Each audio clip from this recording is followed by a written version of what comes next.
Okay, good afternoon બધાને. Lecture start કરીએ. Current affair September week 1.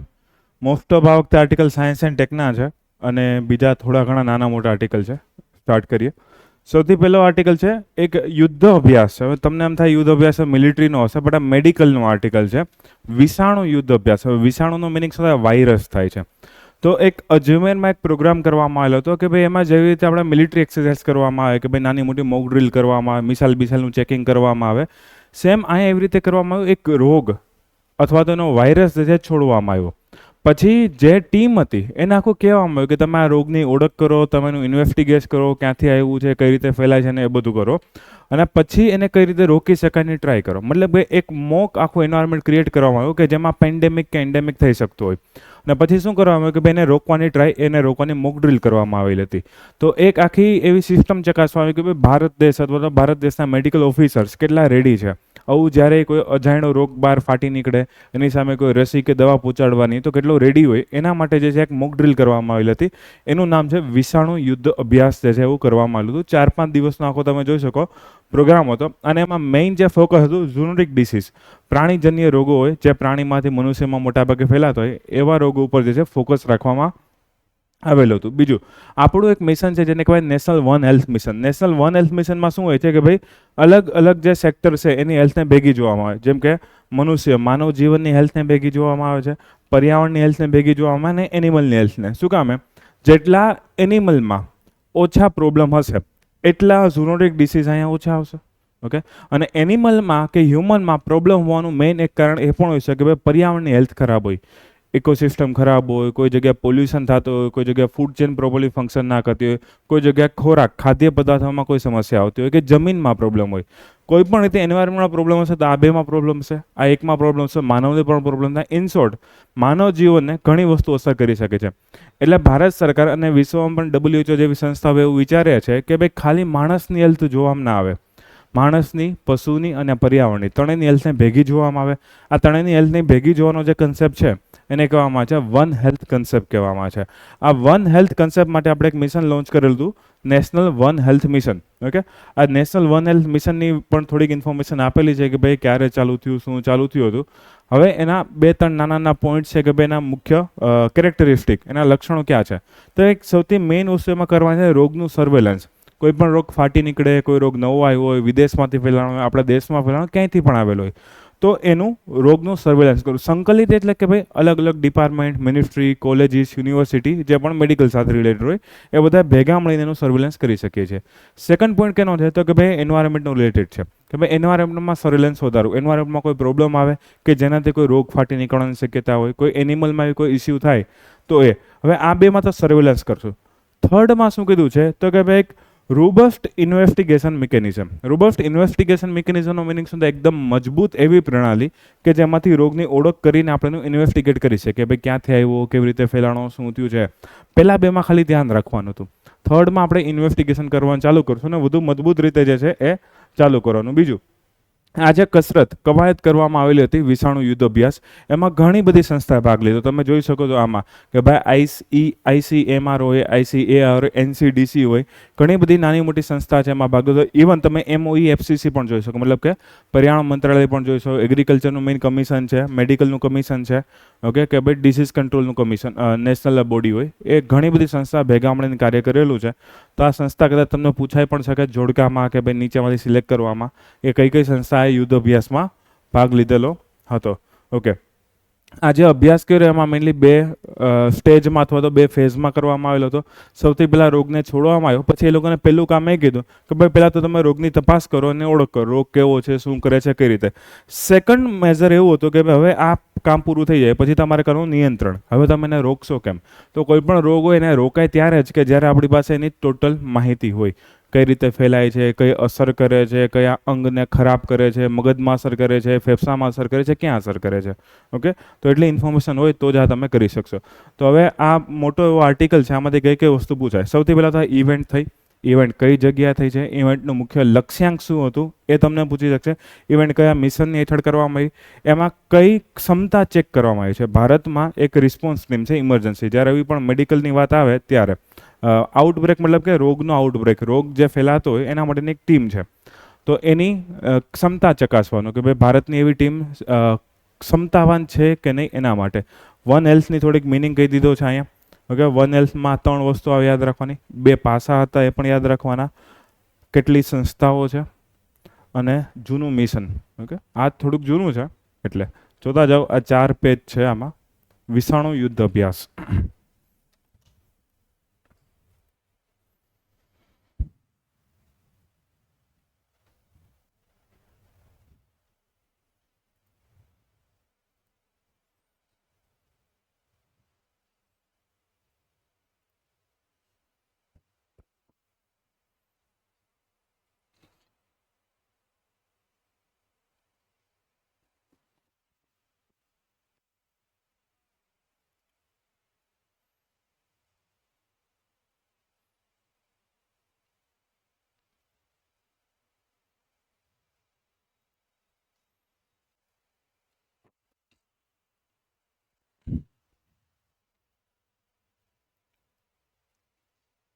Okay, next page.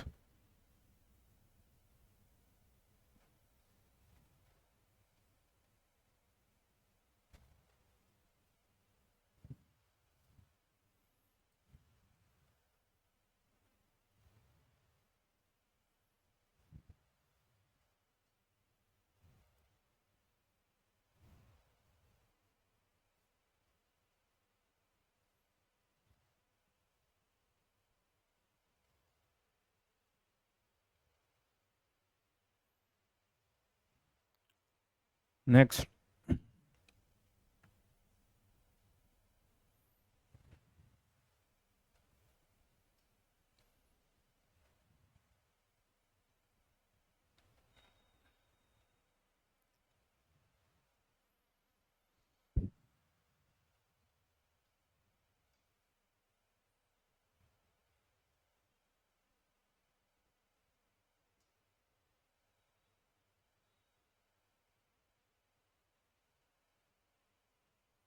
Okay,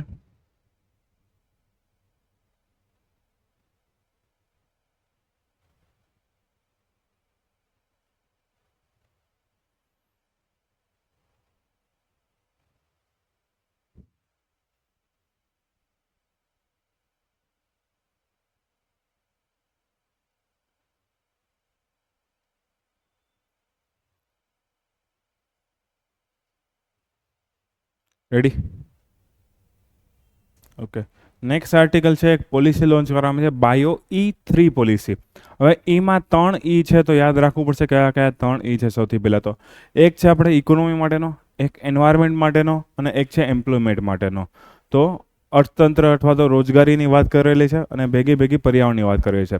આમાં main આ જે પોલિસી એમાં વાત કરેલી છે બાયો ઇકોનોમીની. બાયો ઇકોનોમીનો મતલબ જે જૈવિક વસ્તુઓ છે એનું ઉત્પાદન વધારવું, એમાં બાયોટેકનોલોજીનો યુઝ કરવો, જેનેટિક ટેકનોલોજીનો યુઝ કરવો, કોઈ કૃષિમાં હોય, કોઈ મેડિકલ ફિલ્ડમાં હોય, કોઈ દવામાં હોય, કોઈ પણ જગ્યાએ જ્યાં બાયોલોજીનો યુઝ થતો હોય એના રિલેટેડ જે ઇકોનોમી હોય એનો યુઝ જે છે આપણે વધારો, એને આપણે બાયો ઇકોનોમી કહેશું. આ બાયો ઇકોનોમી વધારવા માટે લોકો ટાર્ગેટ પણ આપેલો છે કે ભાઈ જનરલી જ્યારે 2030 આવશે ત્યારે એ $300 બિલિયન સુધી પહોંચી જવી જોઈએ. અત્યારે ઓલમોસ્ટ જે છે બહુ સારી કન્ડિશનમાં છે. તમે જોઈ શકો કે ભાઈ $130 બિલિયન આસપાસ આપણી બાયો ઇકોનોમી ઓલરેડી છે. તો મતલબ ખાલી ડબલ કરવાની છે અને એને માટે 5-6 વર્ષ એટલો સમય છે આપણી પાસે. જનરલી સારો સમય છે, આમાં બહુ વાંધો નહીં આવે કેમ કે ઇન્ડિયા જનરલી બાયોટેકમાં, મેડિકલ ફિલ્ડમાં થોડુંક આગળ રહેતું હોય છે. તો બરાબર ટાર્ગેટ રાખવામાં આવેલો છે. અને બીજી વસ્તુ, મેઇન મંત્રાલય જે છે આનું બાયોટેક છે તો ભાઈ બાયોટેકનોલોજીનું ડીબીટી જ રહેવાનું છે, બીજું કોઈ મંત્રાલયમાં આવશે નહીં, ડિપાર્ટમેન્ટ છે. બીજું circular bio economy. Circular bio economy મતલબ શું થાય કે ભાઈ ચક્રીય રીતે જે છે એ પ્રમોટ કરવું. મતલબ કે જે પણ કોઈ તમે નવી વસ્તુ બનાવો, કોઈ દૂધના ઉત્પાદનમાં ફેરફાર કરો, કોઈ ચોખાના ઉત્પાદનમાં ફેરફાર કરો બાયોટેકની મદદથી, કે ઇવન કોઈ દવાઓ બનાવો, કોઈ કેમિકલ બનાવો, તો એમાં બને એટલો વેસ્ટ મિનિમાઇઝ કરવાનો છે. જે પણ પ્રોડક્ટ હોય એકવાર વેસ્ટ હોઈ જાય પછી ટ્રાય કરવાનો એનો રીયુઝ કેમ થઈ શકે, અથવા તો એને બાયોડિગ્રેડેબલ ફોર્મેટમાં બનાવવાનું. અને બાકી છેલ્લે જે પણ વેસ્ટ હોય એમાંથી જે વપરાઈ શકતા વસ્તુઓ અલગ પાડી દેવાના અને કચરાની વસ્તુ અલગ પાડી દેવાની. મતલબ કે ટ્રાય કરવાની કે મેક્સિમમ એ સર્ક્યુલર ફોર્મેટમાં ચાલે.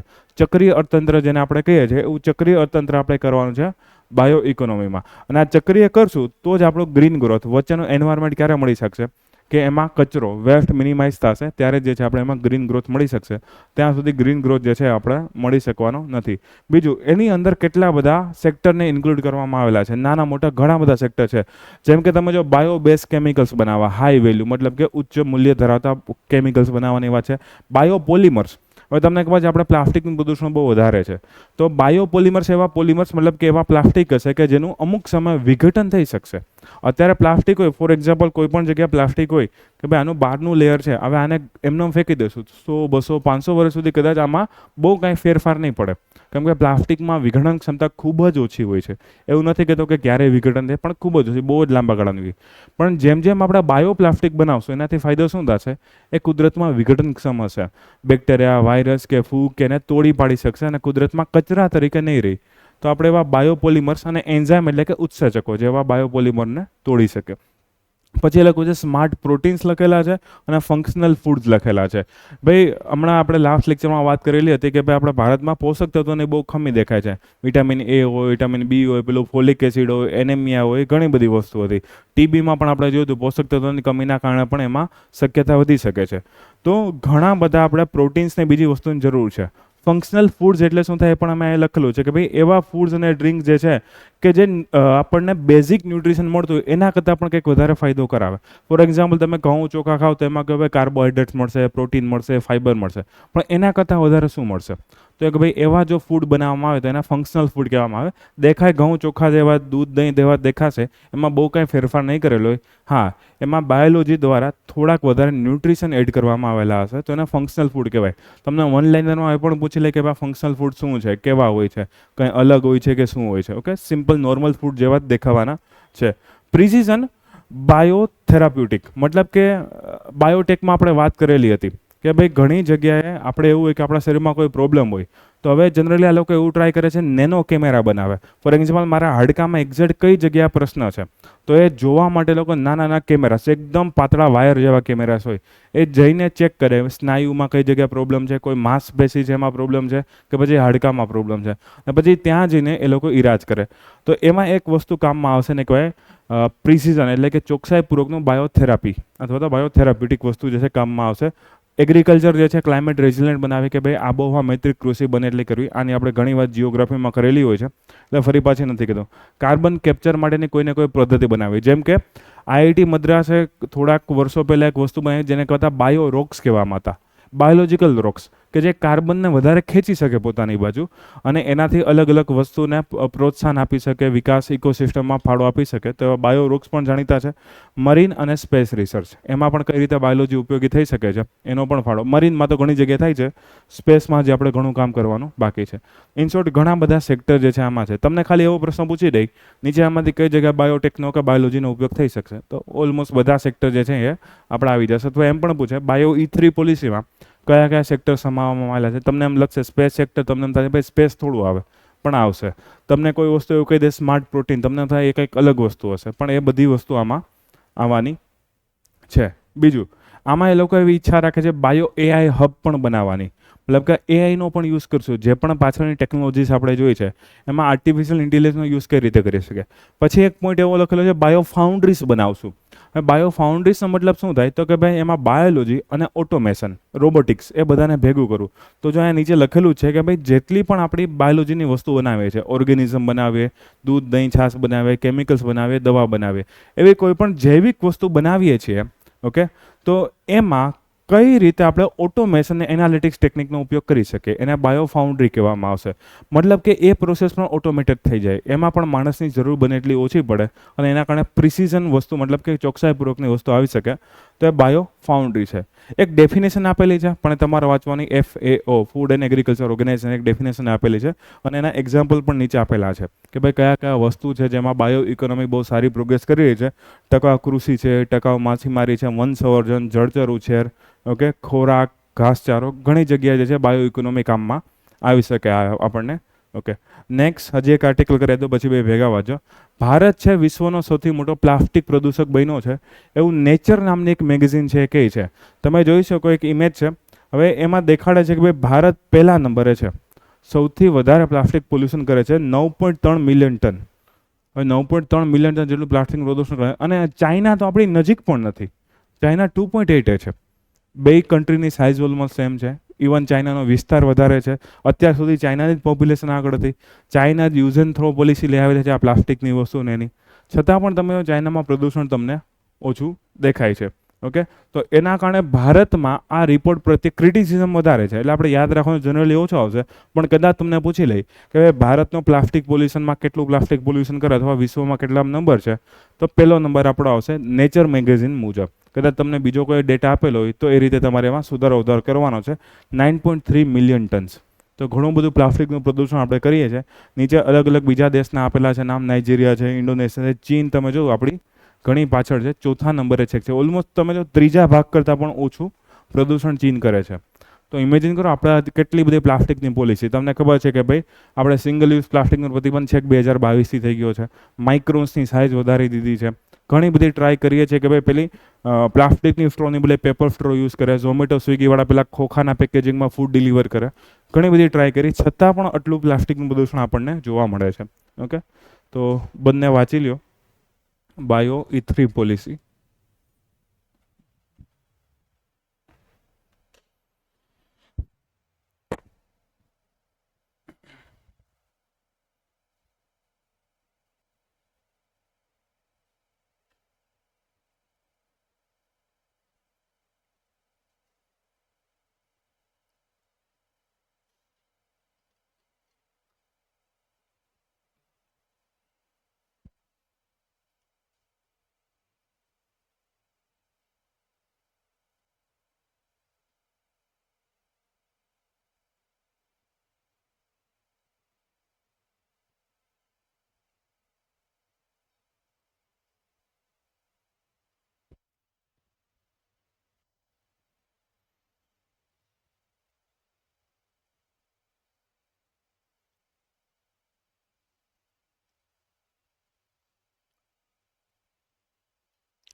Ready?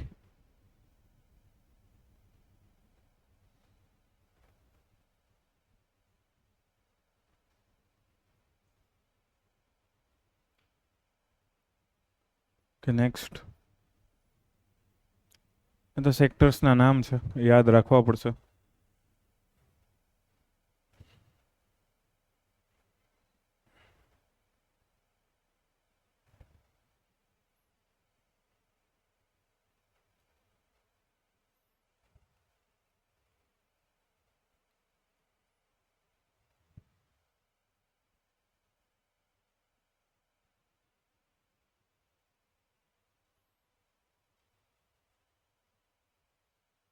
Next.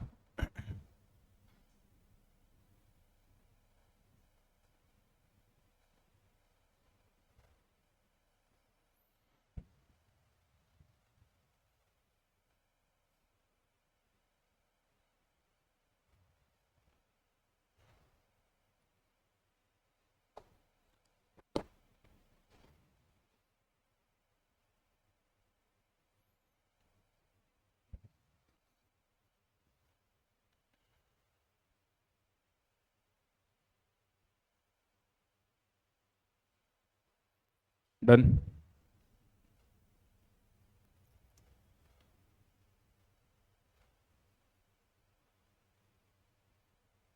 Okay, next plastic પ્રદૂષણ.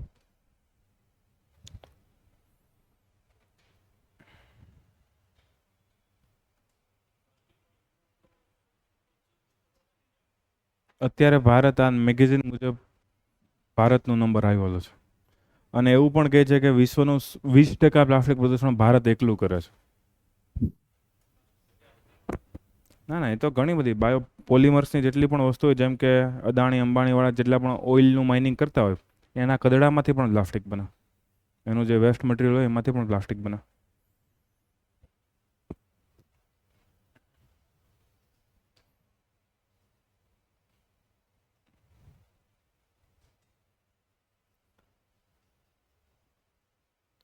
ડન. ઓકે, નેક્સ્ટ હજી એકવાર બાયોલોજી આવશે. એ છે બાયો હાઇડ્રોજન પ્રોજેક્ટ. તો બાયો હાઇડ્રોજનમાં રેગ્યુલર હાઇડ્રોજનમાં ફેર છે. તો કે ભાઈ કોઈ પણ કોલસાના કે ગેસના ક્ષેત્ર હોય ત્યાંથી આપણે હાઇડ્રોજન ઉત્પાદન કરીએ તો આપણે પરંપરાગત હાઇડ્રોજન કહેશું. એમાં જે પ્રોસેસ આવે એને કહેવામાં ગેસિફિકેશનની પ્રોસેસ આવે છે. પણ હવે અહીંયા આપણે બાયોલોજીની દ્વારા જે છે હાઇડ્રોજન ઉત્પન્ન કરવો છે. તો એના માટે શું હોય તો કે ભાઈ જે પણ આપણો ઘરનો ઘન કચરો હોય, ખેતીનો કચરો હોય કે બીજો કોઈ કચરો હોય, એમાં અલગ અલગ પ્રોસેસવાળા અલગ અલગ પ્રોસેસમાં અહીંયા આપણે બે પ્રોસેસ યાદ રાખવાની છે. એક છે બાયોફોટોલિસિસની પ્રોસેસ યાદ રાખવાની છે અને એક છે ફર્મેન્ટેશનની પ્રોસેસ યાદ રાખવાની છે. એ બંનેમાં ડિફરન્સ શું છે? હવે ફોટોલિસિસ મતલબ કે ફોટો મતલબ કે સૂર્યપ્રકાશની ક્યાંક હાજરી હોવી જોઈએ. તો એ સૂર્યપ્રકાશની હાજરી દ્વારા જે લીલ હોય, શેવાળ હોય, મતલબ કે સમુદ્રમાં ઉગતી વસ્તુ છે કે નદી તળાવમાં ઉગતી વસ્તુ છે, એમાં જે પાણીના અણુઓ રહેલા હોય એને તોડીને હાઇડ્રોજન ઉત્પન્ન કરવો. મતલબ કે એક વનસ્પતિજન્ય વસ્તુમાંથી આપણે હાઇડ્રોજન ઉત્પન્ન કરી રહ્યા છે. તો એને કહેવામાં આવશે ફોટોલિસિસ કહેવામાં આવશે. સેકન્ડ વસ્તુ જે છે એમાં ફર્મેન્ટેશન જનરલી કઈ જગ્યાએ કરવામાં આવે? તમે કોઈ વસ્તુ ઢોકળા હોય, ઢોસા હોય, એનો આથો લઈ આવીએ આપણે, તો એને આપણે ફર્મેન્ટ કર્યું કહેવાય. સેમ ટુ સેમ આ પ્રોસેસ દારૂમાં પણ હોય કે ભાઈ ઘણા વર્ષો સુધી એને ફર્મેન્ટ કરવામાં આવે, એમાં આથો લઈ આવવામાં આવે. તો ભાઈ આમાં ફર્મેન્ટેશન જ્યારે કરવામાં આવશે ત્યારે ખાસ વસ્તુ યાદ રાખવાની છે કે બેક્ટેરિયાનું ફર્મેન્ટેશન કરશે પણ એ ઓક્સિજનની ગેરહાજરીમાં કરશે. ઓક્સિજનની ગેરહાજરી એટલે કંઈક અહીંયા શબ્દ એડ થઈ ગયો ડાર્ક ફર્મેન્ટેશન. ઓકે, તો ઓક્સિજનની ગેરહાજરી અહીંયા હોવી જરૂરી છે અને એમાંથી એ લોકો શું કરશે? ઓર્ગેનિક પદાર્થોને તોડશે. ઓર્ગેનિક પદાર્થોમાં મેં કીધું એવા અલગ અલગ કચરા હોય, વનસ્પતિનો કોઈ ખાલી ભાગ હોય કે એવી કોઈ વસ્તુ હશે એ આવશે અને એમાંથી આપણને હાઇડ્રોજન મેળવવામાં આવશે. પછી અહીંયા જે બે કંપનીનું નામ છે, એક જેન્સોલ નામની કંપની છે, એક મેટ્રિક્સ નામની કંપની છે. બંને કંપની ભેગા થઈને આ પ્રોજેક્ટ ચાલુ કર્યો છે અને અપ્રૂવ ભારત સરકારે કરેલો છે. પ્રોજેક્ટ પ્રાઇવેટ કંપનીઝનો છે. આ પ્રોજેક્ટ અપ્રૂવ કરવા માટે જે મિશનનો ઉપયોગ થયો છે, મિશનનું નામ છે નેશનલ ગ્રીન હાઇડ્રોજન મિશન. લગભગ 2-2.5 મહિના પહેલાં આપણા કરંટમાં હતો, ભણાવેલો પણ હતો. પ્રિલિમમાં ભણાવ્યો કે મેથ્સમાં ભણાવ્યો મને યાદ નથી, પણ નેશનલ ગ્રીન હાઇડ્રોજન મિશન મેં અત્યારે પાછો નથી લીધો, તો એકવાર તમે જોઈ લેજો, જૂની સ્લાઇડમાં કદાચ કંઈક આવી ગયું હોય તો. તો નેશનલ ગ્રીન હાઇડ્રોજન મિશન જે છે એની અંતર્ગત આ પ્રોજેક્ટને પ્રમોટ કરવામાં આવ્યો અથવા તો એપ્રૂવ કરવામાં આવેલો છે. પણ કંપની બંને પ્રાઇવેટ કંપની છે એના દ્વારા છે. બીજું, એ બંને કંપની કેટલા પ્રમાણમાં હાઇડ્રોજન બનાવશે? તો કે ભાઈ અહીં આપેલું છે કે જનરલી 25 ટન જેટલો બાયોવેસ્ટનો ઉપયોગ કરશે. 25 ટન એટલે તમારે ગણી દેવાનું કે ભાઈ કોઈ 25 એકમ છે, એનો ઉપયોગ કરીને સામે 1 ટન ગ્રીન હાઇડ્રોજન ઉત્પાદન કરશે એ લોકો. તો એટલો વેસ્ટ 25 ટન જેટલો વેસ્ટ લેશે, એનું પ્રોસેસ કરશે અલગ અલગ મેથડથી અને પછી શું કરશે? એમાંથી 1 ટન જેટલો હાઇડ્રોજન જે છે ઉત્પન્ન કરશે. આ હાઇડ્રોજનનો આપણે ઉપયોગ કઈ જગ્યાએ કરી શકીએ? તો કે ભાઈ ફ્યુલ સેલ્સમાં કરી શકીએ, કોઈ જગ્યાએ આપણે કોઈ હીટિંગના ઇક્વિપમેન્ટ્સ હોય એમાં પણ કરી શકીએ છીએ, કોઈ ગેસિફિકેશનમાં પણ કરી શકીએ છીએ. ઘણી જગ્યાએ જે છે એનો ઉપયોગ આપણે કરી શકીએ. વાર લાગશે, હજી પ્રોજેક્ટને અપ્રૂવ કર્યો છે, બન્યો નથી એટલે લખ્યું છે 18 મહિના જેટલો સમય લાગશે એ લોકોને. અને ફરી પાછું એવું પણ થાય 18 મહિના થાય એટલે તમને ફરી પાછું ન્યૂઝમાં આવશે કે આ પ્રોજેક્ટ અપ્રૂવ થઈ ગયો, સક્સેસફુલ ચાલે છે, નથી ચાલતો, કે એવી કોઈ વસ્તુ તમને પૂછશે. બીજું, એ લોકો એક પ્રોપર પ્રોસેસ યુઝ કરી છે જેનું કોઈ સાયન્ટિફિક નેમ છે GH2PREGS. હવે અત્યારે તો એવું નથી કહેતો કે એક્ઝેક્ટ યાદ રાખો, અત્યારે તમારે ખાલી એવું યાદ રાખવાનું બાયો હાઇડ્રોજન કોને કહેવાય છે, ટ્રેડિશનલ હાઇડ્રોજન કોને કહેવાય છે, બાયો હાઇડ્રોજન બનાવવા માટેની બે પ્રોસેસના નામ શું છે, એટલું યાદ રાખજો. આ સાયન્ટિફિક મેથડનું નામ કદાચ એ અપ્રૂવ થશે, અપ્રૂવ મતલબ કે આખી એસ્ટાબ્લિશ થઈ જશે, લોકોનું કામકાજ ચાલુ થઈ પછી આમાં ડિટેલ આવે તો આ પ્રક્રિયા તમને પૂછી શકશે. ઓકે, તો આ બાયો હાઇડ્રોજન પ્રોજેક્ટ જે છે એના સિવાય આપણું ફેવરેટ મિસાઇલ, તો અગ્નિ-4 મિસાઇલનું એક ટેસ્ટિંગ કરવામાં આવ્યું હતું ચાંદીપુર, ઓડિશા, ઇન્ટિગ્રેટેડ ટેસ્ટ રેન્જમાંથી. બીજું, આ ટેસ્ટિંગ કરવા માટે જે ફોર્સ જવાબદારી તેનું નામ હતું SFC, સ્ટ્રેટેજિક ફોર્સિસ કમાન્ડ, જે આપણે કોની હેઠળ આવે છે? ન્યુક્લિયર કમાન્ડ ઓથોરિટીની હેઠળ આવે છે. આ મિસાઇલ બનાવવા પાછળ તો DRDO જવાબદાર હોય છે, પણ એનું મેન્યુફેક્ચરિંગ કરે છે BDL, ભારત ડાયનેમિક્સ લિમિટેડ, એનું મેન્યુફેક્ચરિંગ કરે છે. આ જે લેટેસ્ટ ટેસ્ટ કરેલી છે એમાં 3000 થી 4000 કિલોમીટર રેન્જ છે, ન્યુક્લિયર કેપેબલ છે, 1000 કિલોગ્રામનો વોરેડ લઈ જઈ શકીએ છીએ આપણે. અને આ એક પ્રકારની S2S બોલે તો સરફેસ ટુ સરફેસ મિસાઇલ છે. મીડિયમ રેન્જ અથવા તો ઇન્ટરમીડિયેટ રેન્જ છે એ આપણને મળી શકે, પણ એ શોર્ટકટ યાદ રાખો એના કરતાં બેટર છે. 3000-4000 કિલોમીટર તમે જે છે યાદ રાખી લ્યો. બીજું, આમાં આપણે એકવાર પેલામાં ટેકનોલોજી પણ ભરેલા હતા, MIRV નામની ટેકનોલોજી, તો એકવાર એ પણ રિવાઇઝ કરી લેવી DRDOમાં. MIRVનું નામ શું હતું, એનો મિનિંગ શું હતો, કયા કયા દેશો પાસે ટેકનોલોજી છે એ. રોડ મોબાઈલ છે, મતલબ કે તમે રોડથી પરિવહન ઇઝીલી કરી શકો છો. ટ્રકની ઉપર લાદવામાં આવેલી હોય એ ટ્રકને ફેરવવાનો, મિસાઇલને ગોઠવવાની બહુ જરૂર ના પડે. ટ્રકને જેમ ગોઠવશો એમ મિસાઇલ એની મેળે ગોઠવાઈ જશે. ઓકે, તો આ અગ્નિ-4ની ટેસ્ટ કરેલી હતી. તો બંને પ્રોજેક્ટ ભેગા વાંચી લ્યો, એક બાયો પ્રોજેક્ટ અને એક અગ્નિવાળો project.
Ready?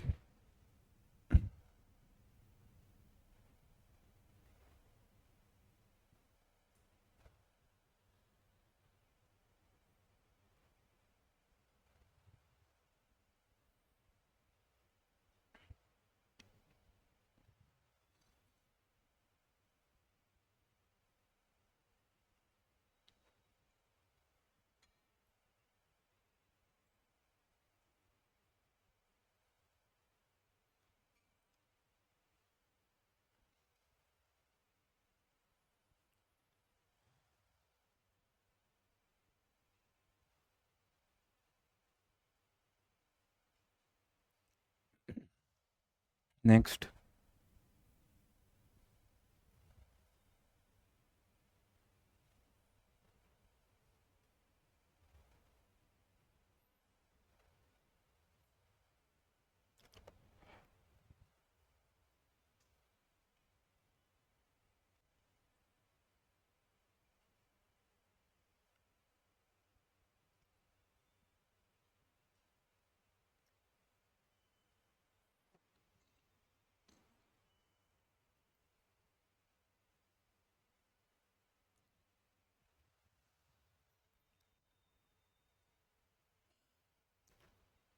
Next, blockchain framework આપણે લોન્ચ કરવામાં આવ્યો છે. આ બ્લોકચેનનો પહેલાં મિનિંગ શું થાય તમને કહી દો કે જનરલી આપણે ડેટા સ્ટોરેજની અલગ અલગ સિસ્ટમ હોય, જેમ કે તમે એક્સેલ શીટ જોઈ લો છે ડેટાબેઝ માટે. સેમ ટુ સેમ જે છે અલગ અલગ પ્રકારના પ્રોગ્રામ્સ આવતા હોય છે જે કોમ્પ્યુટર એન્જિનિયરિંગમાં આવતા હોય, પણ એ બધામાં નાની મોટી મિસ્ટેક્સ આવે છે. સેમ ટુ સેમ તમારે ઘણીવાર એવું થયું હોય કે ભાઈ કોઈ યુપીઆઈ યુઝ કરો છો, કોઈ આઈએમપીએસ એનઈએફટી યુઝ કરો છો, અને એવું થાય કે સામે પેમેન્ટ કરવામાં મોડું થઈ જાય. સેમ ટુ સેમ એવું થાય ઘણી વખત એ પેમેન્ટ તમને બતાવતો હોય, સામેવાળાને ના બતાવતો, તમારામાં અપ્રૂવ થઈ ગયું હોય, પછી આપણે બેંકના ધક્કા ખાવા પડે, આરબીઆઈના ધક્કા ખાવા પડે, એવું ઘણું કરવું પડે.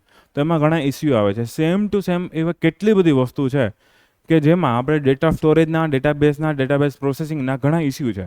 તો એ બધાના સોલ્યુશન તરીકે આપણે બ્લોકચેનને જોઈ શકીએ છીએ. તો બ્લોકચેન શું છે? એક પ્રકારની એવી ટેકનોલોજી છે કે જેમાં માહિતી એક પ્રકારના બ્લોક્સમાં સ્ટોર થાય છે.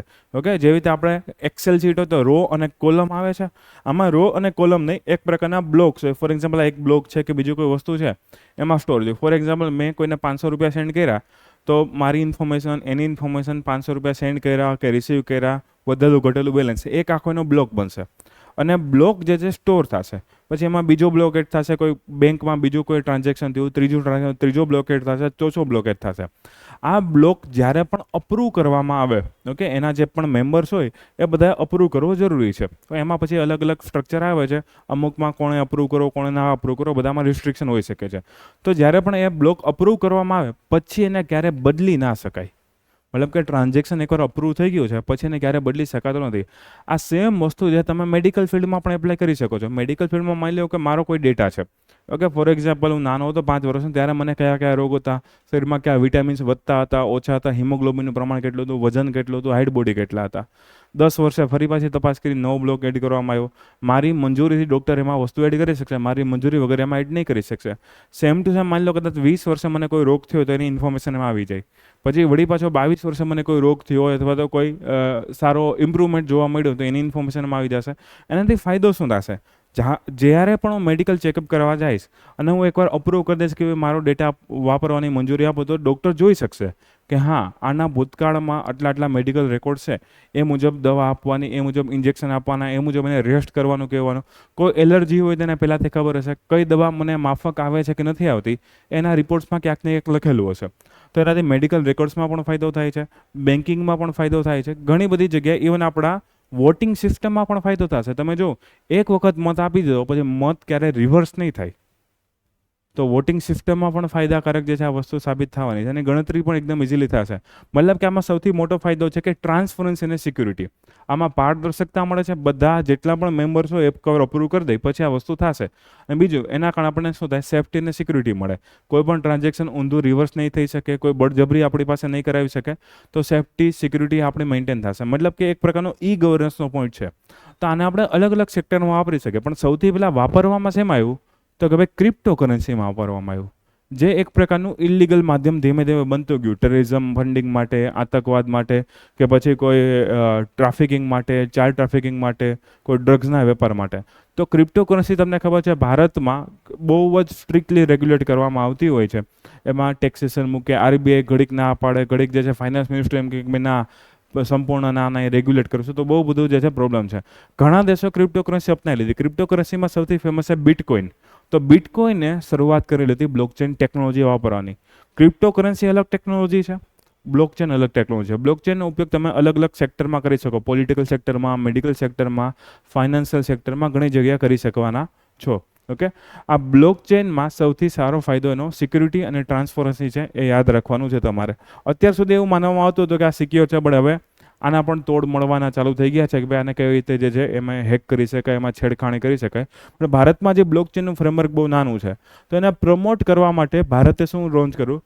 નેશનલ બ્લોકચેન ફ્રેમવર્ક જે છે લોન્ચ કરવામાં આવેલું છે. કોના દ્વારા? Mighty, ministry of electronics and information technology દ્વારા ફ્રેમવર્ક લોન્ચ કરવામાં આવેલું છે. હવે એનો હેતુ શું છે? તો કે ભાઈ એક વસ્તુ લોન્ચ કરી, તેનું નામ છે વિશ્વસ્ય. આ વિશ્વસ્ય શું છે? એક પ્રકારનો બ્લોકચેન ટેકનોલોજીનો સ્ટેક છે. સ્ટેક એટલે એક પ્રકારની કોલમ હોય, એને સ્ટેક કહેવામાં આવે છે. તો એમાં આપણે શું કરી શકું? તો કે ભાઈ આપણે એમાં બ્લોકચેનને એઝ અ સર્વિસ યુઝ કરી શકશું. કઈ રીતે? જેમ કે હું એમ કહું, આપણે બોર્નિયા ગાઈડન્સ છે, તો એની એક એપ્લિકેશન જેમાં તમે બધા વિડીયો જોવો છો, કોઈ રેકોર્ડેડ લેક્ચર જોવો છો, કે બધું જોવો છો, કોઈ અસાઇનમેન્ટ સબમિટ કરો છો, પણ એ એપ્લિકેશન આપણે નથી ડેવલપ કરી, એ કોઈ થર્ડ પાર્ટીએ ડેવલપ કરેલી છે અને આપણે એની સર્વિસ વાપરીએ છીએ. તો એનો મતલબ શું થયો? Software as a service. Same એ ભાઈ જે છે એ બીજા 10 ઇન્સ્ટિટ્યૂટને એની સોફ્ટવેર વાપરવા આપતા હોય, ખાલી નામ નંબર બદલે નાખે, બેઝિક ઇન્ફ્રા એનું બેઝિક એકને એક રહેવાનું. તો સેમ ટુ સેમ સરકાર એવી ઈચ્છા રાખે છે કે બ્લોકચેનનો ઉપયોગ વધારવા બ્લોકચેનની એક બેઝિક અલગ અલગ પ્રોટોટાઇપ મતલબ કે એક બેઝિક મોડલ બનાવવામાં આવે, એની એપ્લિકેશન બનાવવામાં આવે અને પછી લોકો એને વાપરે. તો લોકોને એનું ડેવલપમેન્ટમાં ધ્યાન નહીં આપવાનું, ખાલી એનો યુઝ કઈ રીતે કરી શકે એમાં ધ્યાન આપવાનું. તો બ્લોકચેનને એઝ અ સર્વિસ તરીકે લોન્ચ કરવામાં આવશે. આ વિશ્વસ્ય નામનો પ્રોજેક્ટ છે એની અંતર્ગત. તેથી આપણા દેશના અલગ અલગ લોકો છે, એન્ટરપ્રિન્યર્સ છે, યુવાઓ છે, ટીનેજર્સ છે, એ બ્લોકચેન ટેકનોલોજીનો સારો ઉપયોગ કરી શકશે અને આપણને ફાયદો થશે. બીજું, આ નેશનલ બ્લોકચેન ફ્રેમવર્ક જે છે એનો એક હેતુ એ પણ છે ગવર્નન્સ સુધારવાનો, જે મેં હમણાં તમને પાછળ કીધું છે. ગવર્નન્સમાં ફાયદો થશે, પારદર્શિતા, વિશ્વાસ ને એ બધી વસ્તુ આમાં આવવાની છે. એના સિવાય એ લોકો ઘણા નાના નાના પ્રોગ્રામ પણ ભેગા લોન્ચ કરેલા છે. જેમ કે એક NBF લાઇટ નામનો પ્રોગ્રામ શરૂ કરેલો છે. એ NBF લાઇટમાં શું હશે? તો કે ભાઈ જે સ્ટાર્ટઅપ્સ હોય અથવા જે એકેડેમિક્સ, મતલબ કે આપણે લોકો જે લોકો ભણતરમાં હોય, કોઈ કોલેજમાં હોય, PhD કરતો હોય, કે એ લોકો હોય, એ લોકો એક સેન્ડબોક્સ નામનું પ્લેટફોર્મ વાપરી શકશે. સેન્ડબોક્સ પ્લેટફોર્મ કેવા હોય? તો કે ભાઈ સેન્ડબોક્સ પ્લેટફોર્મ છે ને એક પ્રકારનું એન્વાયરમેન્ટ છે. ફોર એક્ઝામ્પલ, આ ક્લાસરૂમ છે કે એન્વાયરમેન્ટ છે, અહીં હું કોઈ પણ પ્રયોગ કરી શકું, એનાથી કોઈ બહારના લોકોને નુકસાન નહીં જાય. તો સેન્ડબોક્સ એક પ્રકારનું એવું કન્ટેનર અથવા તો સીલ્ડ વસ્તુ છે કે જેની અંદર અલગ અલગ સોફ્ટવેર ચકાસી શકું, ટેકનોલોજી ચકાસી શકું, આઈટી ફિલ્ડની, બીજી કોઈ ફિલ્ડની નહીં, આઈટી ફિલ્ડની અલગ અલગ ટેકનોલોજી હું ચકાસી શકું છું અને એના કારણે કોઈ ઇસ્યુ નહીં આવે અને મારી એપ્લિકેશન બને એટલી પરફેક્ટ બનશે. હું એમાં નાના મોટા સુધારા કરી શકું, ફીડબેક લઈ શકું, કોઈ સર્વિસીસ હોય એ સર્વિસીસને હું એપ્લાય કરી શકું. એ દરેક વસ્તુ જે છે હું સેન્ડબોક્સમાં કરી શકું છું અને એના કારણે મને ફાયદો શું થયો? મારે કોઈ પર્સનલ લેબોરેટરીની જરૂર નથી, મારે કોઈ એવી રિસર્ચ ફેસિલિટી હાઈફાઈ પ્રકારની હોય એની કોઈ જરૂર રહેશે નહીં અને હું આ સેન્ડબોક્સનો ઉપયોગ કરી શકીશ. આનાથી ફાયદો કોને થશે? જે લોકો રિસર્ચ કરે છે, એકેડેમિક્સ કરે છે, ઉદ્યમ સાહસિક લોકો છે, એને ફાયદો થશે. તો આને કહેવામાં આવે છે સેન્ડબોક્સ. તો આ સેન્ડબોક્સની કેમાં આપવામાં આવી? NBF લાઇટમાં જે છે આપવામાં આવી છે. એના સિવાય પ્રોટોટાઇપ બનાવવા, સંશોધન કરવું, કેપેસિટી બિલ્ડ કરવી, એ અલગ અલગ વસ્તુ છે. પ્રામાણિક નામની એક એ લોકોએ પોર્ટલ લોન્ચ કર્યું છે, જેમાં નાની મોટી મોબાઈલ એપ્લિકેશન હોય એ કેટલી વિશ્વસનીય છે કે કેટલી વિશ્વસનીય નથી, કેટલી સાચી છે, ખોટી છે, એની માહિતી તમને મળી શકશે બ્લોકચેનના આધારે. તો મોબાઈલ એપની ચકાસણી કરવા માટે પણ છે અને એક પોર્ટલ પણ લોન્ચ કરવામાં આવ્યું છે, જેમાં બ્લોકચેનની અલગ અલગ માહિતી આપશે, એકીકરણ આપશે, તમે રિસર્ચ કરી શકશો, કોઈ પણ નોલેજ સેન્ટર હોય તો તમે મેળવી શકશો. બીજા પેટા મુદ્દા છે, બટ એ શક્યતા ઓછી છે કેમ કે બહુ ટેકનિકલ પોઈન્ટ છે. તો અત્યારે આટલા મુદ્દા તમારે યાદ રાખવાના છે બ્લોકચેન ફ્રેમવર્કમાં. એના સિવાયનો એક આર્ટિકલ મોટો છે, ચલો તો પછી કરશું, પહેલાં આ જોઈ લ્યો. National blockchain framework.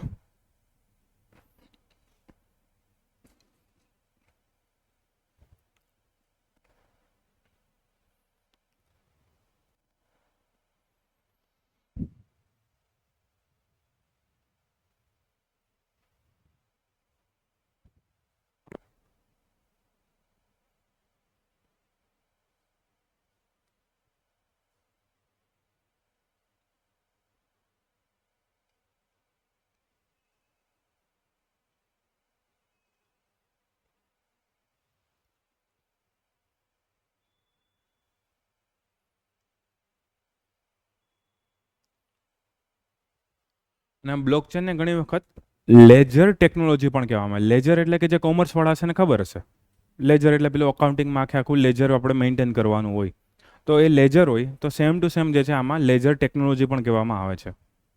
LEDGER, ledger.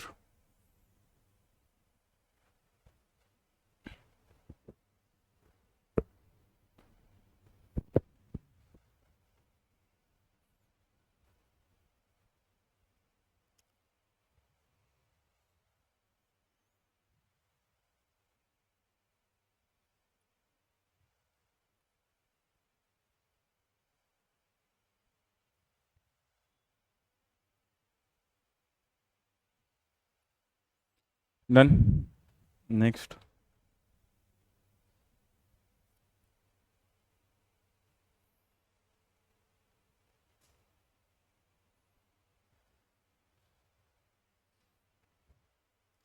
એક નાનકડો ઇઝી પ્રશ્ન આમાંથી નીકળશે. અત્યારે વર્તમાન જે સેન્ટર ખોલવામાં આવ્યા છે, 3 જગ્યા અલગ અલગ ખોલવામાં આવ્યા છે. ભુવનેશ્વરમાં, પુણેમાં, હૈદરાબાદમાં, મતલબ બધા સાઉથમાં જે છે સેન્ટર રાખવામાં આવેલા છે આ ફ્રેમવર્ક માટેના.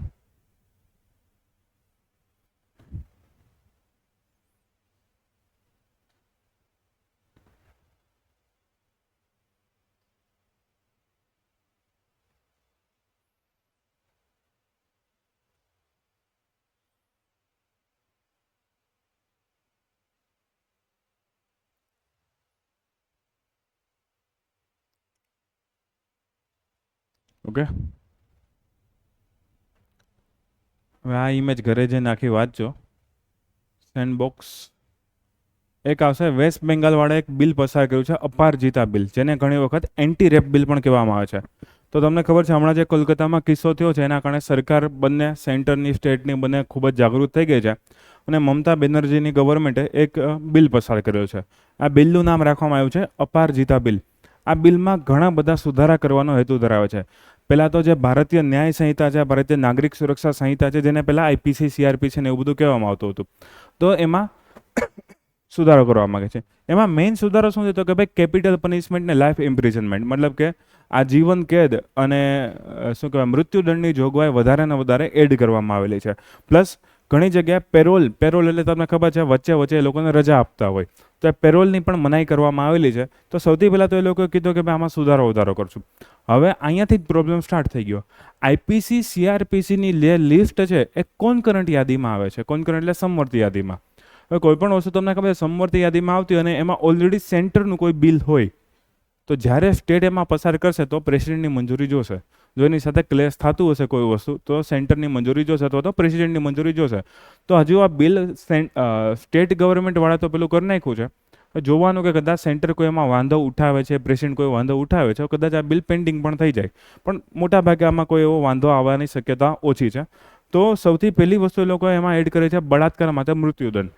કેમ કે અત્યારે જે ઇસ્યુ સળગતો ઇસ્યુ છે એના કારણે લોકોએ કીધું છે કે જો કોઈ પણ પીડિતા હોય, એનો રેપ થાય અને એના પછી એનું ડેથ થાય અથવા વેજીટેટિવ સ્ટેટમાં હોય જાય.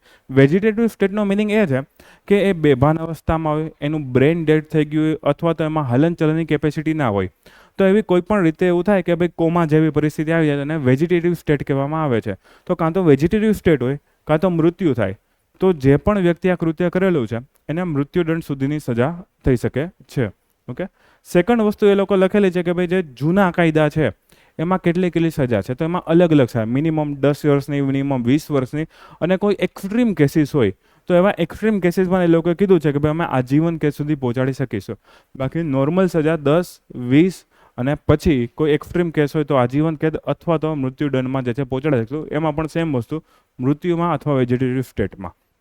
ઓકે, તો આમાં બહુ મોટો સુધારો નથી પણ નાનો મોટો સુધારો કરવામાં આવ્યો છે. આગળ પણ મૃત્યુ અને વેજીટેટિવ સ્ટેટ લખ્યું. બીજું સમયસરતા.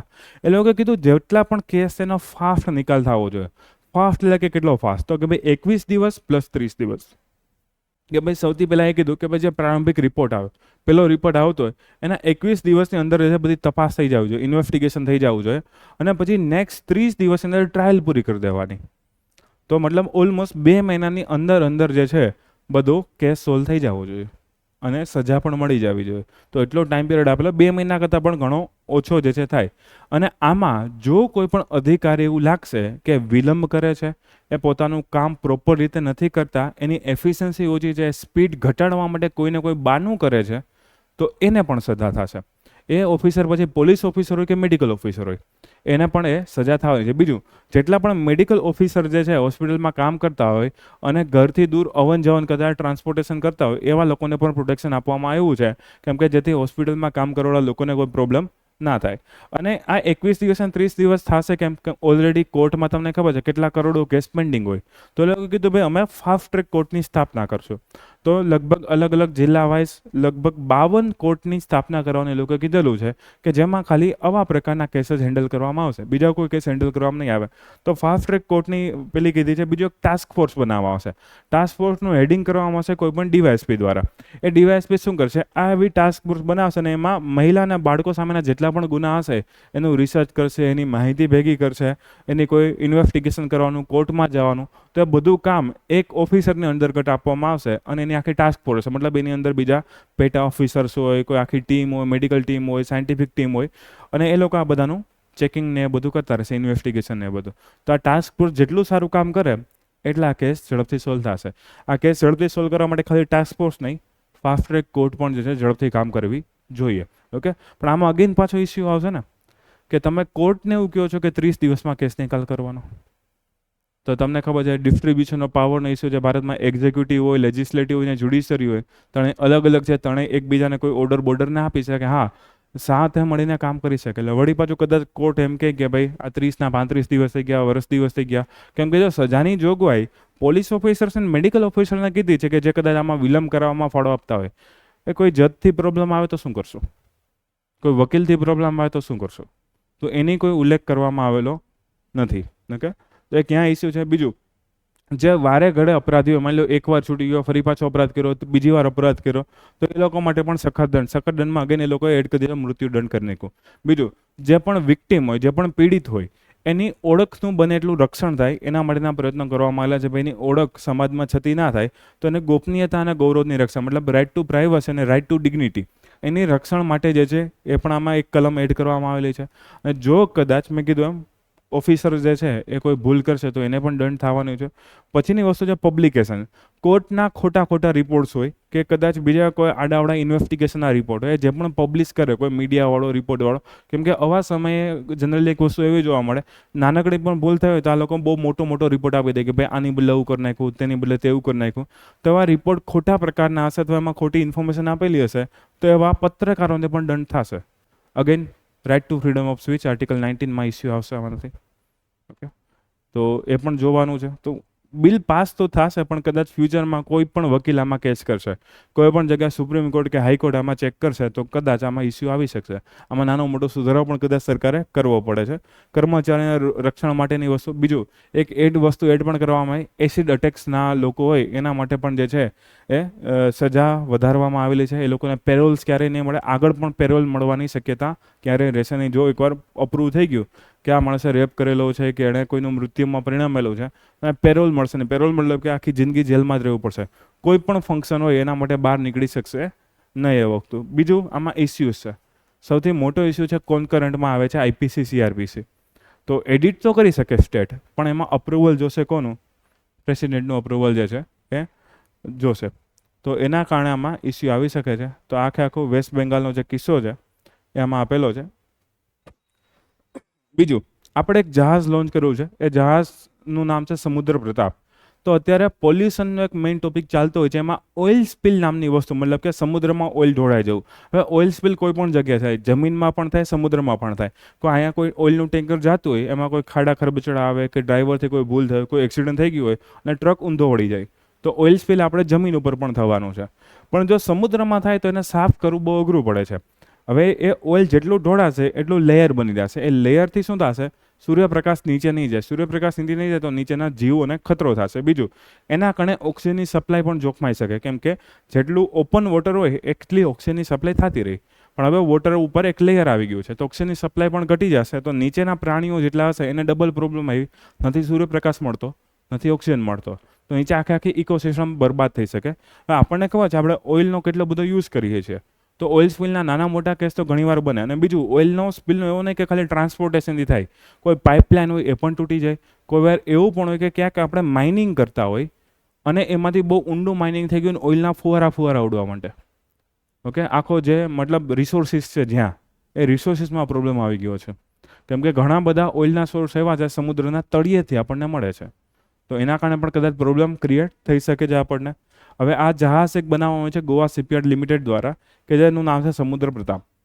એનો મેઇન હેતુ છે કે ભાઈ કોસ્ટગાર્ડ આનો ઉપયોગ કરશે, અને કોસ્ટગાર્ડ આજુબાજુના વિસ્તારમાં કોઈ પ્રદૂષણ હોય તો એને ક્લીન કરવામાં ફાયદો કરશે. પણ પ્રદૂષણમાં એ લોકોએ મેઇન ટાર્ગેટ રાખેલો છે, ઓઇલ સ્પિલિંગનો ટાર્ગેટ જે છે એ લોકોએ રાખેલો છે. ઓકે, અને એની કેપેસિટી પણ આપેલી છે. તો એટલું પહેલાં જોઈ લ્યો, આ બંને, એક બિલ વેસ્ટ બંગાળવાળું અને એક જહાજ.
Okay, next.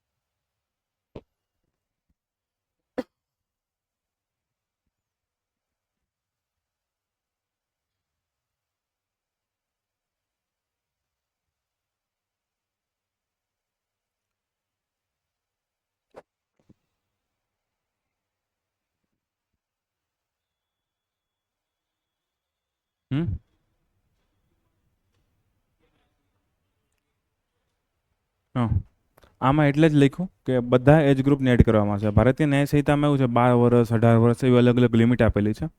આમાં લોકોએ કીધું કે ભાઈ દરેકે દરેક એજ ગ્રુપને ઇન્ક્લુડ કરી લેવું.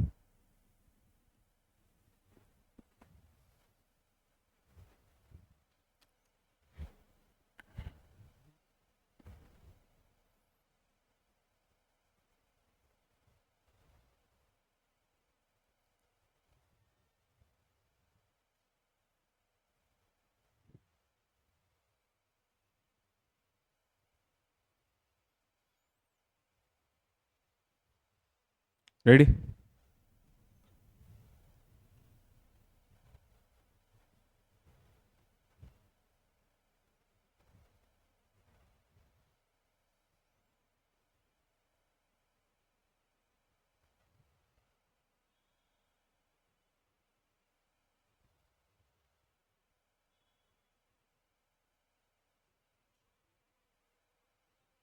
શું કહો?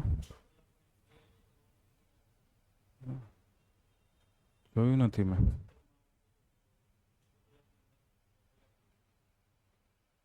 એવું કોઈ ફરજિયાત નથી હોતું.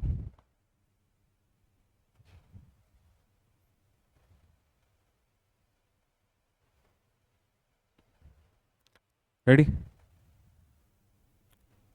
નેક્સ્ટ એક જહાજનું નામ યાદ રાખવાનું.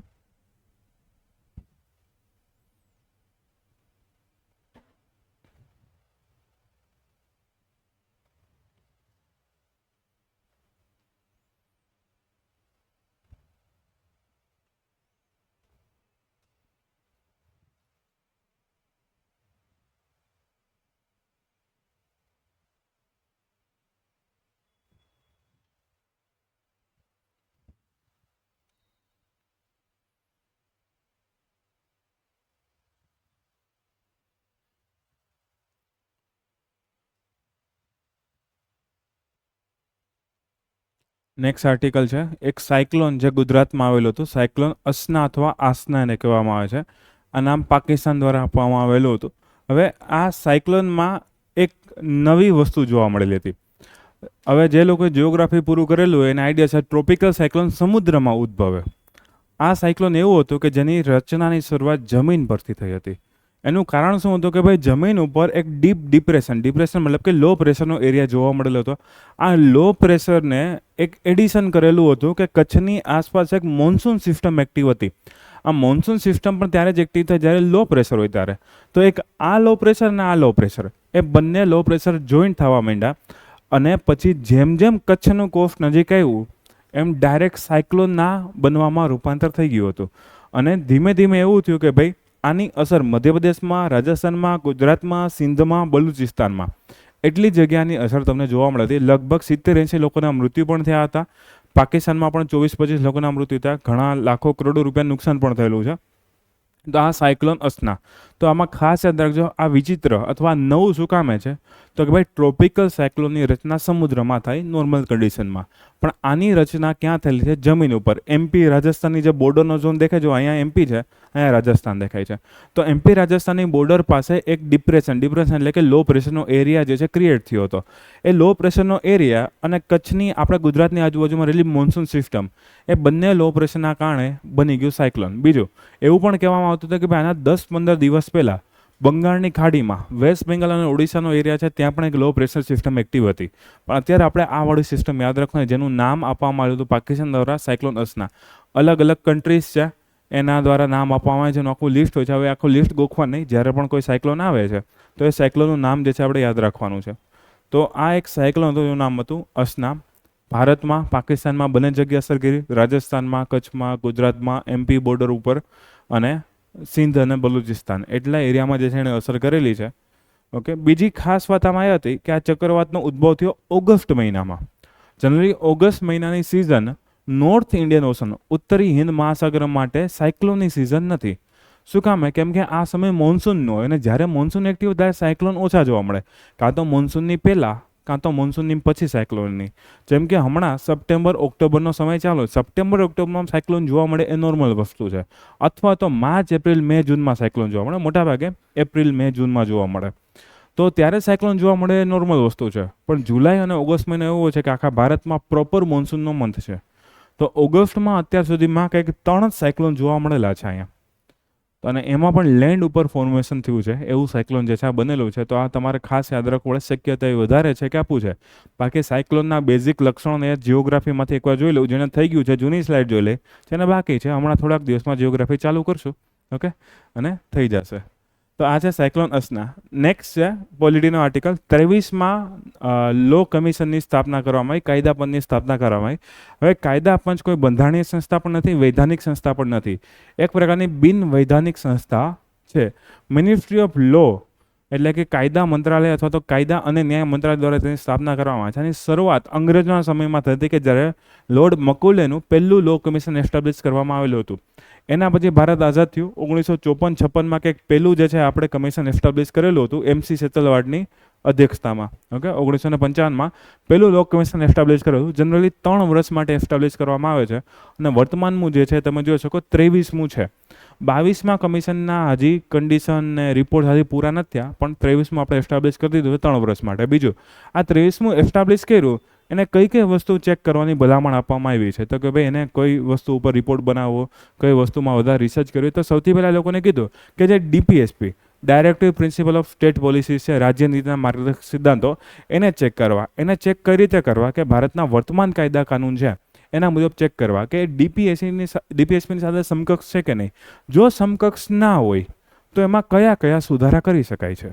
ઓકે, ડીપીએસપી તો જોવાનું છે, પ્લસ એ લોકોએ કીધું પ્રિએમ્બલ એટલે કે આમુખ પણ જોવાનું. તો ઇન શોર્ટ, વર્તમાન ભારતના કાયદા કાનૂનને સમકક્ષ બનાવવા છે કોની સાથે? બંધારણ સાથે. બંધારણમાં પણ સ્પેસિફિકલી ડીપીએસપી સાથે. બીજું એ કીધું છે કે જે વૈશ્વિકીકરણ છે કન્ટિન્યુ વધી રહ્યું છે અને એની અસર થઈ રહી છે બેરોજગારી ઉપર ને ખાદ્ય સુરક્ષા ઉપર. તો એ અસરોને કઈ રીતે ઓછી કરી શકે, અથવા તો વૈશ્વિકીકરણની અસરો કેટલી હદે એ શું કહેવાય ખતરનાક અસરો થઈ રહી છે, કેટલી હદે ઊંડાણપૂર્વક અસરો થઈ રહી છે, તપાસવાનો હેતુ છે. બીજું, હાંસિયામાં ધકેલાયેલા લોકો, મતલબ કે કોઈ પછાત સમૂહ હોય એનું એ લોકો જોવાનું કે એના હિતોનું રક્ષણ થાય છે કે નહીં. જો હિતોનું રક્ષણ ના થતું હોય, હજુ પણ જરૂરી હોય, તો એવા કયા કયા પગલાં છે જે આપણે ભલામણ કરી શકો છો લો કમિશન. ઓકે, એના સિવાય છેલ્લો મુદ્દો એ કીધો છે કે ભાઈ જ્યુડિશિયલ એડમિનિસ્ટ્રેશન, ન્યાયિક વહીવટ એ કઈ રીતે સુધારી શકાય, એમાં કઈ કયા ઇસ્યુઝ છે, એને વધારે જવાબદાર કઈ રીતે બનાવી શકાય, એને વધારે કાર્યક્ષમ શું કામ બનાવવો છે? તમને ખબર છે કોર્ટમાં બહુ બધા કેસ પેન્ડિંગ છે. ઓકે, ઘણી વખત એવું થાય ગમે એટલા કેસ પેન્ડિંગ હોય, 20-25 વર્ષે પણ જવાબ આવે તો પણ કોર્ટ કે જજીસ જવાબદાર હોતા નથી. તો એને વધારે જવાબદાર કઈ રીતે બનાવી શકાય, એને વધારે કાર્યક્ષમ કઈ રીતે બનાવી શકાય, એની એક સમીક્ષા કરવી, મતલબ કે જોવું કયા કયા પગલાં જે છે લઈ શકાશે. એમાં મેઇન ઇસ્યુ કયો છે? વિલંબ ઘટાડવો. Justice delayed is justice denied. Okay, તો ભાઈ વિલંબ કઈ રીતે ઘટાડી શકાય? હાઈકોર્ટના નિયમોને વધારે સરળ કેમ બનાવી શકે, લોકો એને સમજી શકે. અત્યારે તમને ખબર છે પોલિટીની ભાષા હોય, તમે પહેલી વાર પોલિટી વાંચતા હોય તો અડધું તો માથાની ઉપરથી જ જાય. શું કામ? કેમ કે એટલી બધી લીગલ વસ્તુ છે, એટલી બધી ટેકનિકલ વસ્તુ છે લીગલ ભાષાની, કે જે આપણે સમજવી કદાચ અઘરી પડે. તો એવા નિયમોને સરળ કઈ રીતે બનાવી શકાય, કેસના ફ્લો વધારે સારી રીતે મેનેજ કઈ રીતે કરી શકાય, એ બધી વસ્તુ જોવાનો હેતુ જે છે આ ચોથા મુદ્દામાં આપવામાં આવ્યો છે. તો 4 વસ્તુ છે: ડીપીએસપીમાં કાયદા કાનૂન તપાસવા, વૈશ્વિકરણની અસરો ભારત દેશ ઉપર તપાસવી, ન્યાયિક વહીવટ કઈ રીતે સારો કરી શકાય, અને જે કોમ્યુનિટીઝ જે પછાત છે, હાંસિયામાં ધકાઈ ગયેલી છે, દુર્ગમ વિસ્તારોમાં રહે છે, એનું રક્ષણ સારી રીતે કઈ રીતે કરી શકાય. તો 4 એ લોકોને સંદર્ભ શરતો અથવા ટર્મ્સ ઓફ રેફરન્સ આપવામાં આવેલી છે, જેના ઉપર એ લોકો રિપોર્ટ બનાવવાના, જેના ઉપર એ લોકો રિસર્ચ કરવાનું છે. આ લો કમિશનનો રોલ છે એડવાઇઝરી રોલ હોય છે, મતલબ કે સલાહકાર સંસ્થા હોય છે. એના જેટલા પણ રિપોર્ટ આવે એમાં ઘણી વસ્તુ હોય, પણ બધી ફોલો નથી થતી હોતી. સરકારને એવું થાય કે ભાઈ હવે સમય આવી ગયો છે, ભાઈ ઓલો 5 વર્ષ પહેલાંનું લો કમિશન હતું એનો કોઈ રિપોર્ટ આપણે જોઈએ અને એમાંથી આ વસ્તુ ફોલો કરીએ. જેમ કે વન નેશન વન ઇલેક્શન છે, તો એના લો કમિશનના ઘણા રિપોર્ટ હશે. ઓકે, તો સેમ ટુ સેમ કોઈ કરપ્શન ઘટાડવા માટે આના ઘણા રિપોર્ટ હશે, પણ ઓન ધ સ્પોટ બધા એપ્લાય ના થાય. કોઈ કાયદો કાનૂન બનતો હોય ત્યારે ચેક કરવામાં લો કમિશન આમાં કંઈ કીધું છે કે નથી કીધું. અને મોટાભાગે આના જે અધ્યક્ષ હોય છે, આના જે ચેરપર્સન હોય છે, કોઈ રિટાયર્ડ જસ્ટિસ જ હોય છે, અથવા તો કોઈ એવા ઓફિસર્સ હોય છે, સારા એવા જ્યુડિશિયલ ઓફિસર હોય છે, એ આમાં તમને જોવા મળશે. કોઈ વાર એટર્ની જનરલ કે એવા કોઈ લોકો જોવા મળશે. મતલબ કે ઘણા બધા રિસ્પેક્ટેડ લોકો આમાં હશે અને એ જ જે છે ભલામણ આપવાના. હવે એણે ઓલમોસ્ટ આખી જિંદગી 65-70 વર્ષ સુધી અલગ અલગ કેસ જોયેલા છે, અલગ કાયદા કાનૂનનો અભ્યાસ કર્યો, એટલે એને વધારે આઈડિયા આવશે કે આને સરળ કઈ રીતે બનાવી શકાય, આમાં ઇસ્યુ ક્યાં ક્યાં છે, અને ફાસ્ટ કઈ રીતે બનાવી શકાય. તો એવા લોકોને જે છે અધ્યક્ષતામાં લેવામાં છે. બાકી ઘણા બધા લો ઓફિસર પણ એમાં હોય છે. અત્યારે 23મું પેલું ચાલુ છે કાયદા પંચ. ઓકે, પેલા આટલું વાંચી લ્યો, 2 article cyclone અસના.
Ready?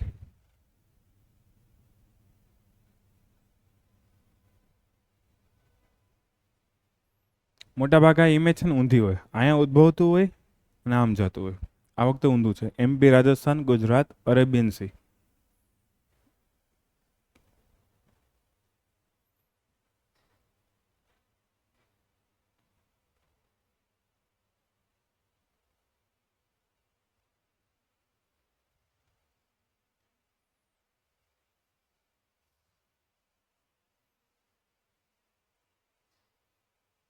Ready? Next 23મું લો કમિશન અથવા તો કાયદા પંચ.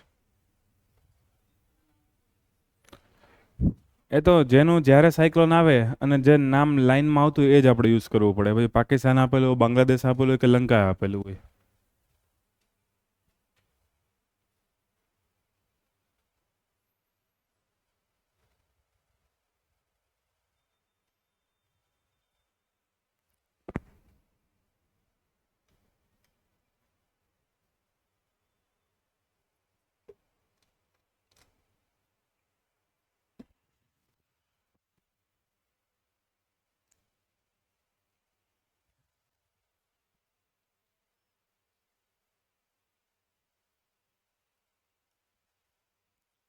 રેડી?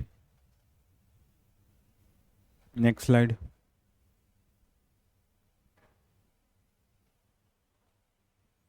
આના હજી ચેરમેન નક્કી નથી થયા. ચેરમેન નક્કી થશે ત્યારે વળી પાછું તમારે એડ કરવું પડશે આમાં નામ નંબર.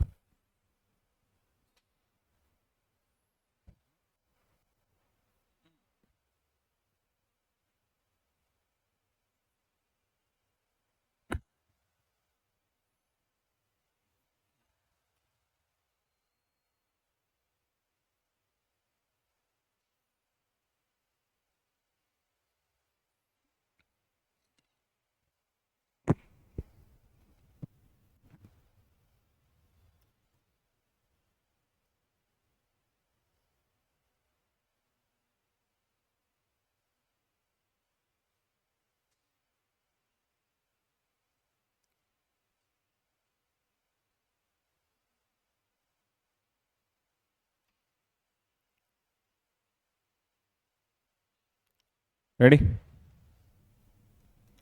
નેક્સ્ટ છે ઓપેક કન્ટ્રીઝ. હવે ઓપેક દેશોએ, ઓપેક નહીં, ઓપેક પ્લસ દેશો એવું નક્કી કર્યું છે કે ઓઇલનું પ્રોડક્શન ઘટાડવામાં આવે. હવે ઓઇલનું પ્રોડક્શન ઘટાડશું તો આપણને પ્રોબ્લેમ શું થશે? તો કે ભાઈ ઓઇલનો ભાવ વધી શકે છે. હવે એ લોકો એવું નક્કી શું કામ કર્યું? તો કે ભાઈ વિશ્વના ઘણા બધા દેશો અત્યારે એવું કરી રહ્યા છે કે એની ડિમાન્ડ કરતાં વધારે પ્રમાણમાં ઓઇલ ખરીદી રહ્યા છે, કેમ કે ઓઇલનો ભાવ સસ્તો છે અત્યારે. જેમ કે ભારત, તમને ખબર છે કે રશિયા પાસેથી સસ્તું ઓઇલ મળે છે, એટલે વધારે ને વધારે માત્રામાં ઓઇલ ખરીદી રહ્યું છે. ઓઇલનું પ્રોડક્શન કટ કરશું શું થશે? કે ભાઈ એની સપ્લાય ઘટી જશે. સપ્લાય જેવી ઘટશે એટલે એનો ભાવ વધી જશે. તો આ લોકોએ એટલા માટે નક્કી કર્યું કે ભાઈ ઘણા બધા દેશો છે ઓઇલની ડિમાન્ડમાં ફ્લક્ચ્યુએશન ક્રિએટ કરે છે. જે નેચરલ ડિમાન્ડ હતી એના કરતાં વધારે ડિમાન્ડ વધી ગઈ છે. અમેરિકામાં નવા નવા એરિયા મળી રહ્યા છે કે જેમાંથી શેલ ગેસ મળે છે. મિડલ ઇસ્ટમાં અત્યારે પ્રોબ્લેમ ચાલુ છે, એટલે એ લોકોએ નક્કી કર્યું છે કે ઓઇલની પ્રોડક્શન જે છે તે કટ કરવામાં આવે. બીજું, આ ઓપેક દેશો અથવા તો ઓપેક પ્લસ દેશો શું છે? તો કે ભાઈ જનરલી ઓઇલનું જેટલા પણ દેશો પ્રોડક્શન કરે છે અને એક્સપોર્ટ કરે છે એવા એક દેશોનો સમૂહ છે. એની રચના જે છે બગદાદ કોન્ફરન્સ હતી એના દ્વારા કરવામાં આવેલી. સ્ટાર્ટિંગમાં તો અમુક જ દેશ હતા જે તમે નામ વાંચી શકો કે ભાઈ ઈરાન, ઈરાક, કુવૈત, સાઉદી હોય, જે આસપાસમાં આવેલા ખાડી દેશોનો સમૂહ હતો. એ બધા ભેગા મળીને જે છે આ ઓપેક કન્ટ્રીઝની રચના કરેલી છે. પણ વર્તમાન સમયમાં 12 જેટલા દેશ આવી ગયા. આ 12 જેટલા દેશમાં તમે જો તો ઘણા બધા આ નોર્થ આફ્રિકાના દેશો, ઘણા બધા ખાડી દેશો, એ બધા ભેગા છે. તો આખો રિજિયન છે ને એને અમેરિકાવાળા કહે છે MENA, MENA, middle east and north Africa. Okay, અને આ મોટા ભાગના આરબ અથવા અરેબિક દેશો તમને જોવા મળશે. MENA કન્ટ્રીઝ કહેવામાં આવે. તો કદાચ ક્યાંક MENA નામ વાંચો તો ધ્યાન રાખજો. મિડલ ઇસ્ટ અને નોર્થ આફ્રિકાને કહેવામાં આવે છે. તો વર્તમાન સમયે જે 12 દેશો છે એના નામ તમારે યાદ રાખવા પડશે થોડા ઘણા. એટલે જ કદાચ ક્યાંક પૂછાય કે ભાઈ મેઇન કન્ટ્રીઝ ક્યાં છે? તો કે ભાઈ અલ્જીરિયા છે, કોંગો છે, ગિની છે, ગેબન, ઈરાન, ઈરાક જેવા દેશ છે, કુવૈત, લિબિયા, સાઉદી. તો આમાં તમે જોઈ શકો કે ભાઈ ઘણા બધા એરિયામાંથી પણ કવર થાય છે, કે એશિયન કન્ટિનેન્ટ આવી જાય, આફ્રિકન કન્ટિનેન્ટ આવી જાય અને ઇવન સાઉથ અમેરિકાનો ભાગ પણ આવી જાય છે. જો યુરોપની વાત કરીએ તો ઓપેક પ્લસમાં રશિયા પણ આવી જાય છે, ઓપેક પ્લસમાં મેક્સિકો પણ આવી જાય, સુદાન, સાઉથ સુદાન પણ જે છે એમાં એડ કરવામાં આવેલું છે. તો ઓપેક પ્લસ શું છે? તો કે ભાઈ તાજેતરમાં એવું થયું કે ભાઈ યુએસના એરિયામાં સેલ નામનો ખડક હતો. એ સેલ નામના ખડકમાંથી નવા પ્રકારનો પેટ્રોલિયમ ગેસ મળ્યો તો એને સેલ ગેસ કહેવામાં આવ્યો. તો આ સેલ ગેસની શોધ જે છે યુએસએમાં થઈ અને એ લોકો ખતરનાક પ્રોડક્શન વધારી દીધું. તો એની સામે આ લોકો કઈ રીતે મેનેજમેન્ટ કરી શકે? તો એ લોકો ન કહ્યું ભાઈ આપણે ઓપેક દેશો જે છે હજી ઓછા પડે છે, ઓપેકમાં બીજા દેશ એડ કરો. તો એ બીજા દેશ એડ કરવામાં આવ્યા, એને કહેવામાં આવ્યા ઓપેક પ્લસ કન્ટ્રીઝ કહેવામાં આવ્યા. ઓપેક પ્લસ કન્ટ્રીમાં ઓપેક અને બીજા 10 દેશો જે છે એડ કરવામાં આવ્યા છે, જેમાંથી મેઇન 2 દેશો નામ જોઈ શકો, રશિયા અને મેક્સિકો. શરૂઆત શું કામ થઈ? યુએસએમાં પ્રોડક્શન વધી ગયું. તો જોઈ જોઈએ દુશ્મનો ભેગા થઈ ગયા બધા. આ બાજુવાળું દુશ્મન, આ દૂરનું દુશ્મન પણ જૂનું દુશ્મન. Okay, Sudan, South Sudan, Brunei, Malaysia, ઘણા બધા દેશો જે છે એમાં તમને જોવા મળશે. બીજું, આ ઓપેકના અમુક બેઝિક ડેટા તમને પૂછી શકશે, જેમ કે એ વિશ્વમાં વર્તમાન સમય કેટલા ટકા ક્રૂડ ઓઇલનું પ્રોડક્શન કરે છે. જેટલું પણ ક્રૂડ ઓઇલ છે એનું 30% પ્રોડક્શન આ દેશો જ કરે છે, આ 12 દેશો ખાલી. ઓકે, એક્સપોર્ટમાં એનું સ્થાન એના કરતાં પણ આગળ છે. લગભગ દુનિયાના 50% ઓઇલનું એક્સપોર્ટ એ લોકો કરે, 49%, 50% એક્સપોર્ટ જે છે લગભગ એ દેશો કરે છે. અને એના કરતાં પણ વધારે વિશ્વમાં જેટલા પ્રૂવ થયેલા ઓઇલ રિઝર્વ છે, મતલબ કે સાબિત થયેલા કે ભાઈ હા આટલું ઓઇલ તો છે જ, એ ઓઇલ રિઝર્વમાંથી એની પાસે છે લગભગ 80%. તો ઇમેજિન કરો આ 12 દેશો વિશ્વનું 80% ઓઇલ ધરાવે, કેટલા પૈસાદાર હશે? ઓકે, તો આ 12 દેશો પાસે આપણી ઇકોનોમી ડિપેન્ડ કરે. બીજી વસ્તુ કે જો હવે આ ઓપેક પ્લસ દેશો ભાવ વધારશે તો ભારતનો ચાર્ટ તમે જો, રશિયા ઓપેક પ્લસમાં આવી જશે, બીજા પણ નીચેના દેશો ઈરાક છે, સાઉદી છે, યુએ, એ બધા આમાં આવી જશે. તો ભારત હવે શું કરવું પડશે કે જે નોન ઓપેક કન્ટ્રીઝ છે ને એની પાસેથી ઓઇલ લેવું પડશે, મતલબ કે આપણે ડાયવર્સિફિકેશન કરવું પડશે. અત્યારે ઓલરેડી ભારત લગભગ 40% જેટલું ઓઇલ એકલું રશિયા પાસેથી ખરીદે છેલ્લા 2-3 વર્ષથી. ઓકે, સેકન્ડ નંબરમાં ઈરાક, થર્ડમાં સાઉદી આવે છે. આ સાઉદીની ટકાવારી જો 8% અને યુએસની ટકાવારી 7%, મતલબ સાઉદી અને યુએસ ઓલમોસ્ટ સેમ થઈ ગયા છે ભારત માટે ઓઇલ સપ્લાયમાં. તો ફ્યુચરમાં ભારત એવું કરવું પડશે કે ઓઇલમાં ડાયવર્સિફિકેશન કરવું પડશે. યુએસના દેશો અથવા નોન ઓપેક કન્ટ્રીઝ છે અથવા યુએસના મિત્ર દેશો એની પાસેથી ઓઇલ મગાવવું પડશે. શું કામ? ઓપેક પ્લસ જો ભાવ વધારશે, આપણી પાસે એટલું બજેટ નથી, આપણે ઓઇલની ડિમાન્ડ બહુ વધારે. ઓઇલની ડિમાન્ડ કેટલી છે? આપણે રોજના 4.8 મિલિયન બેરલ ઓઇલ વાપરીએ છીએ. 1 મિલિયન એટલે 10 લાખ. 4.8 મિલિયન બેરલ આપણે રોજનું વાપરીએ છીએ, જેની ડિમાન્ડ વધીને 6.6 મિલિયન થશે. આટલા બેરલ આપણે રોજના વાપરીએ છીએ. તમે ઇમેજિન કરો આપણે કેટલું ઓઇલ વાપરીએ છીએ. અને આ તો એક્સપેક્ટેશન કદાચ 6નું 7 પણ થાય, 7.5 પણ થાય, 7.25 પણ થાય, ગમે એટલું થાય. કે આ રોજના આટલા મિલિયન્સ ઓફ બેરલ ઓઇલ મગાવવાનું, તો કેટલા કરોડો અબજોનો સવાલ હોય કે ભાઈ 5 રૂપિયા પણ વધે તો રોજના કેટલા રૂપિયા હોય છે એમાં? ઓકે, બેરલ દીઠ 5 રૂપિયા, 10 રૂપિયા, 15 રૂપિયાનો પણ ફેર પડે.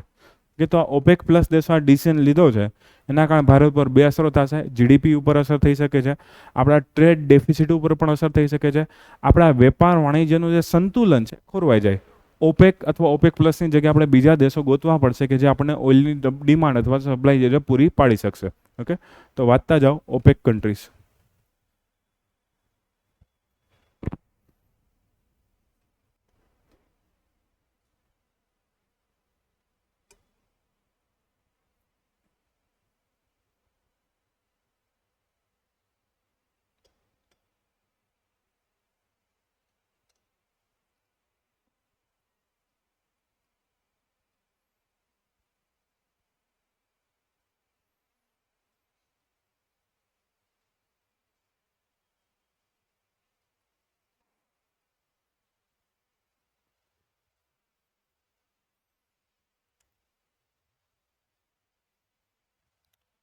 Next,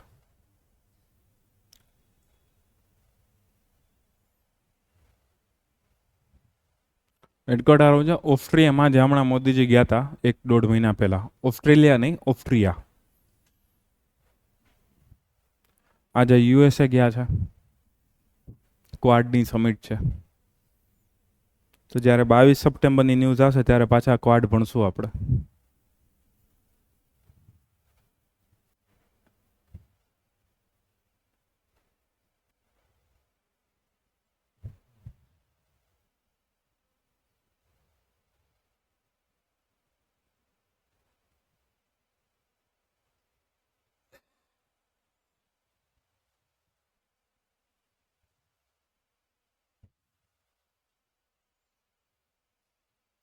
ready? આ નીચેના ફેક્ટ યાદ રાખજો, કદાચ પૂછી નાખે. ઓપેક દેશો કેટલું ઓઇલ પ્રોડક્શન કરે કે એક્સપોર્ટ કરે. Next OPEC plus.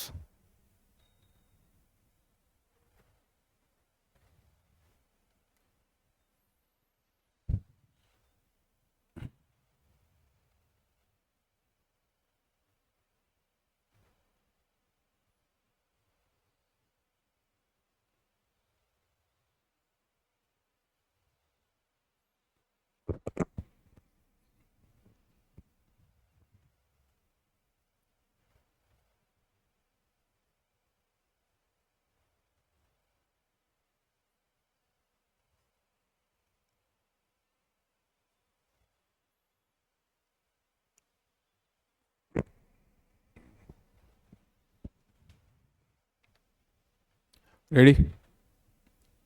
એના પછી છે ઓપરેશન કવચ.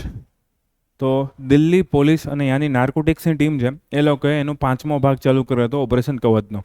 ઓપરેશન કવચ શેના મળે? તો જે પણ નાર્કોટિક્સ રિલેટેડ વસ્તુ છે એને પકડવા માટે, મતલબ કે ડ્રગ્સ હોય, માદક દ્રવ્ય હોય, એ બધા માટે. બીજી વસ્તુ, આ ઓપરેશન બંને જગ્યાએ લાગુ પડશે. જે લોકો સ્ટ્રીટમાં વસ્તુ વેચે, મતલબ કે શેરી ગલીઓમાં, કોઈ બ્રિજની નીચે, કોઈ અંડરગ્રાઉન્ડમાં કે ગમે ત્યાં લોકો વેચતા હોય, મતલબ કે જે લોકલ સપ્લાયર્સ હોય, એને પણ પકડવામાં આવશે. ને હાઈ એન્ડ સપ્લાય કરતા હોય, મતલબ કે મોટો હોલસેલમાં કરતા, પ્રોડક્શન કરતા મોટા એજન્ટ્સ હોય, એને પણ પકડવામાં આવશે. તો લોકલ અને હાઈ એન્ડ બંને લોકોને પકડવાની યોજના હતી. આ ઓપરેશન સક્સેસફુલ રહ્યું છે. ઘણા બધા લોકોને પકડવામાં આવ્યા છે. ઘણા બધા લોકો અંડરગ્રાઉન્ડ થઈ ગયા છે, ભાગી ગયા છે.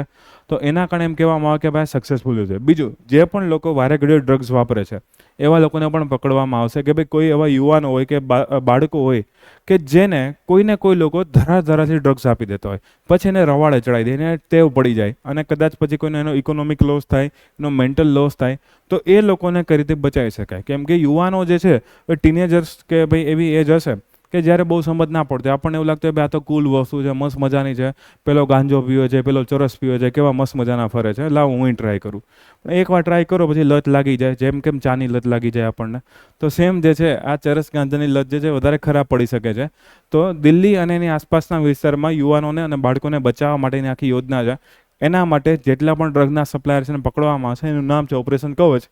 દિલ્હી પોલીસ અને એની આસપાસની જેટલી પણ યુટીસની ટીમ હોય છે એ બધાએ જે છે એમાં, યુટી એટલે યુનિયન ટેરિટરી, એ લોકો એમાં મદદ કરેલી છે ઓપરેશન કવચ.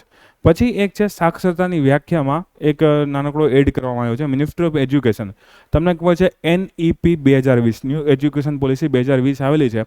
એની ભલામણ સ્વરૂપે એક વસ્તુ છે જેને કહેવાય એડલ્ટ એજ્યુકેશન, પ્રૌઢ શિક્ષણ. આ પ્રૌઢ શિક્ષણમાં કારણે એ લોકો એક નવી વ્યાખ્યા આપેલી છે સાક્ષરતાની. એ લોકો એવું કીધું કે ભાઈ જે પણ લોકો હશે, કોઈ પણ ઉંમરના હોય, એ લખી વાંચી શકે, બોલી શકે, અથવા તો કોઈ બેઝિક વસ્તુ એને સમજી શકે. એમાં ગણિત પણ આવી જાય, નાના મોટા કમ્પ્રિહેન્શન મતલબ કે ફકરા પણ આવી જાય, એ બધી વસ્તુ હોય તો એને સાક્ષરતા ગણાશે. પણ હવે લોકો એમાં નાનકડો પોઈન્ટ એડ કરી દીધો. એ પોઈન્ટ એડ શું કર્યો છે કે ભાઈ એમાં ડિજિટલ અને ફાઇનાન્શિયલ લિટરસીની પણ એડ કરવામાં આવશે. મતલબ કે કોઈ ફોન વાપરતા આવડવો જોઈએ, કોઈ UPI વાપરતા આવડવું જોઈએ, કોઈ શેર માર્કેટનું સાવ બેઝિકમાં બેઝિક નોલેજ હોવું જોઈએ. તો એને શું કહેશું આપણે? ફાઇનાન્શિયલ લિટરસી કહેશું. આને શું કહેશું? ડિજિટલ લિટરસી કહેવામાં આવશે. મતલબ કે મોબાઈલ અને મની મેટર્સમાં થોડો ઘણો આઈડિયા હોવો જોઈએ. ઓકે. બીજી વસ્તુ એ કીધું કે ભાઈ એના બેઝિક જીવનના કૌશલ્ય આવડવા જોઈએ. કોઈ પણ વસ્તુ છે એ વસ્તુને, કોઈ કન્ટેન્ટ છે તો ડિજિટલ હોય તો કન્ટેન્ટ હશે, ફિઝિકલ હશે તો કોઈ વસ્તુ હશે. કોઈ વસ્તુ છે, કોઈ એપ્લિકેશન છે, કોઈ કન્ટેન્ટ છે, એને ઓળખતા આવડવું જોઈએ અને સમજતા આવડવું જોઈએ. કેમ કે વોટ્સઅપ કેમ ફંક્શન કરે છે, કોઈ બીજી કોઈ મિકેનિકલ વસ્તુ હોય તો કેમ ફંક્શન કરે છે, અને એને અર્થઘટન કરવાનો એની પાસે આઈડિયા હોવો જોઈએ કે ભાઈ હા આવી રીતનું મિકેનિઝમ હશે, આમ ફંક્શન કરો. સાવ સિમ્પલ વસ્તુ, એવું નથી કહેતા કે રોકેટ કેમ બને, પણ બેઝિક કોઈ વસ્તુ હોય, બેઝિક કોઈ પ્રકારનું કન્ટેન્ટ હોય તો કઈ રીતે ચાલે છે. બીજું, કમ્પ્લીટ લિટરસી, ફૂલ લિટરસી કોને કહેવામાં આવશે? તો કે ભાઈ જ્યારે જે પણ રાજ્ય કે યુટી 95% કરતાં વધારે લિટરસી રેટ મેળવી રહેશે તો એને આપણે જાહેર કરવામાં આવશે કમ્પ્લીટ લિટરસી, અથવા સંપૂર્ણ સાક્ષરતા દર કહેવામાં આવશે. તો એને 100%ની નજીક જ ગણવામાં આવશે. બીજું, આ એક કાર્યક્રમ છે ન્યૂ ઇન્ડિયા લિટરસી પ્રોગ્રામ, જેને ઘણી વખત ઉલ્લાસ પણ કહેવામાં આવે છે. ઉલ્લાસનું ફૂલ ફોર્મ પણ છે, પણ જૂનું થઈ ગયું છે. તો હવે આ ન્યૂ ઇન્ડિયા લિટરસી પ્રોગ્રામમાં એ લોકો ટાર્ગેટ રાખેલો છે કે ભાઈ દર વર્ષે લગભગ 1 કરોડ લોકોને એજ્યુકેશન આપવું, જે પ્રૌઢ લોકો છે, વડીલ લોકો છે, સિનિયર સિટીઝન છે. શું કામ? કેમ કે ભારતમાં 2011ની વસ્તી ગણતરી મુજબ લગભગ 25 કરોડ લોકોમાં સાક્ષરતા નથી, કે જેની ઉંમર 15 વર્ષ કરતાં વધારે હોય. તો એવા લોકોને શિક્ષણ આપવું વધારે જરૂરી છે, કેમ કે પછી કન્ટિન્યુ લિટરસી રેટ જે છે ઓછો થતો જાય. એના બાળકો આવે કે સ્કૂલે જાય ના જાય ઇસ્યુ આવે, તો એ લેવલે જે છે આપી દેવાનું. પણ હા, આમાં કોઈ વસ્તુ ફરજિયાત રાખવામાં નથી આવી, વોલેન્ટિયર્સ રાખવામાં આવ્યા છે. જેને શીખવું છે એ પણ વોલેન્ટિયરિંગ કરી શકે છે, અને જેને શીખડાવવું છે એ પણ વોલેન્ટિયરિંગ કરી શકે છે. તો અલગ અલગ સ્કૂલના શિક્ષકો એને એમ થતું હોય કે ભાઈ કોઈ કેમ્પનું આયોજન થાય છે શનિ રવિ, મારે એમાં જવું છે, લોકોને શિક્ષણ આપવું છે એ. પ્લસ આમાં એક ફંડામેન્ટલ ટેસ્ટ લેવામાં આવશે, ટેસ્ટ ક્લિયર કરી દે મતલબ કે માણસમાં લિટરસી આવી ગઈ. સાવ સિમ્પલ, મેથ્સની, ઇંગ્લિશની ને એવી બધી, કેમ તમે જીએસમાં ટેસ્ટ આપો છો, બસ એવી જ ટેસ્ટ હોય, એમાં કંઈ બહુ વધારે હોય નહીં. તો એવી એક નાનકડી ટેસ્ટ આપવામાં આવે છે. અને આ બધાના પરિણામે એક FDG 4.6 છે એડલ્ટ એજ્યુકેશનનું, એ પણ જે છે પુરવાર થઈ શકશે. તો આટલી, અને હા, એક આની થીમ છે જન જન સાક્ષર, કે આવું બધું બહુ આવે છે. અને આખો કાર્યક્રમ 5 વર્ષ સુધી ચાલવાનો છે. તો એક સાક્ષરતાની વ્યાખ્યામાં સુધારો કર્યો અને કયા પ્રોગ્રામ હેઠળ સુધારો કર્યો એ બધી માહિતી આમાં છે. તો વાંચતા જાઓ અહીંથી, ઓપરેશન કવચથી.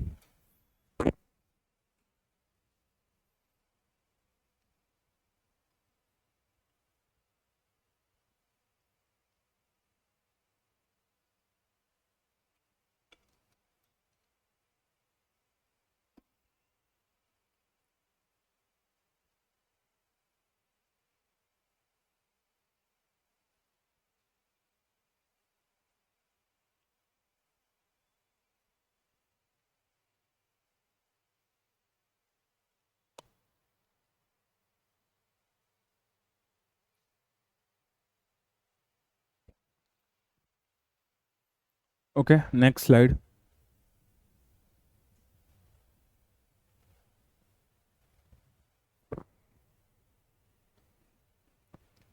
તમને એક્ઝામમાં એવું પૂછી લે છે સંપૂર્ણ સાક્ષરતા ક્યારે ગણે, 100%, 99%, 95%, 90%, ક્યારે? તો કોઈ ઓપ્શન મૂકી દેશે, તો ધ્યાન રાખજો.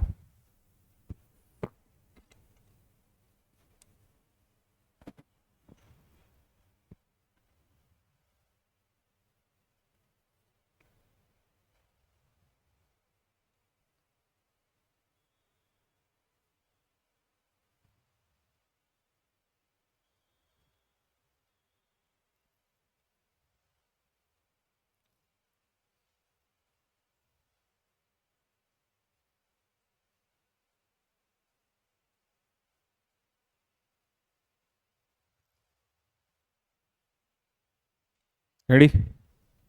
Next slide.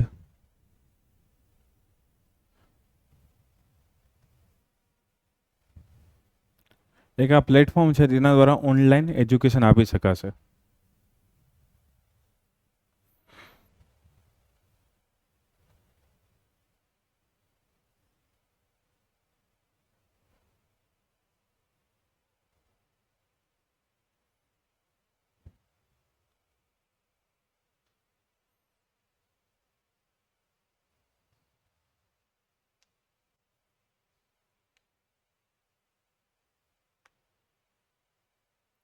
ઓકે, આગળ વધીએ.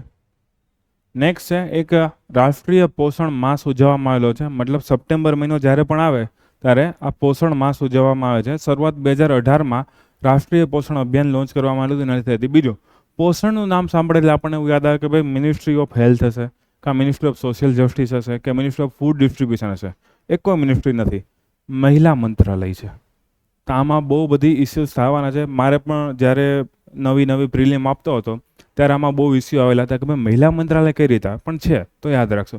કેમ કે આનો મેઇન હેતુ છે 5 વર્ષના કે 5 વર્ષથી નાના બાળકોને, પછી પ્રજનનક્ષમ મહિલા હોય, ગર્ભવતી મહિલા હોય, એનિમિયા ધરાવતી મહિલા હોય, કે કોઈ વૃદ્ધ મહિલા હોય, એને કઈ રીતે પોષણ વધારી શકાય, એના માટેનો આખો એક ટાર્ગેટ ચાલુ કરવામાં આવ્યો હતો, પોષણ અભિયાન ચાલુ કરવામાં આવ્યું હતું.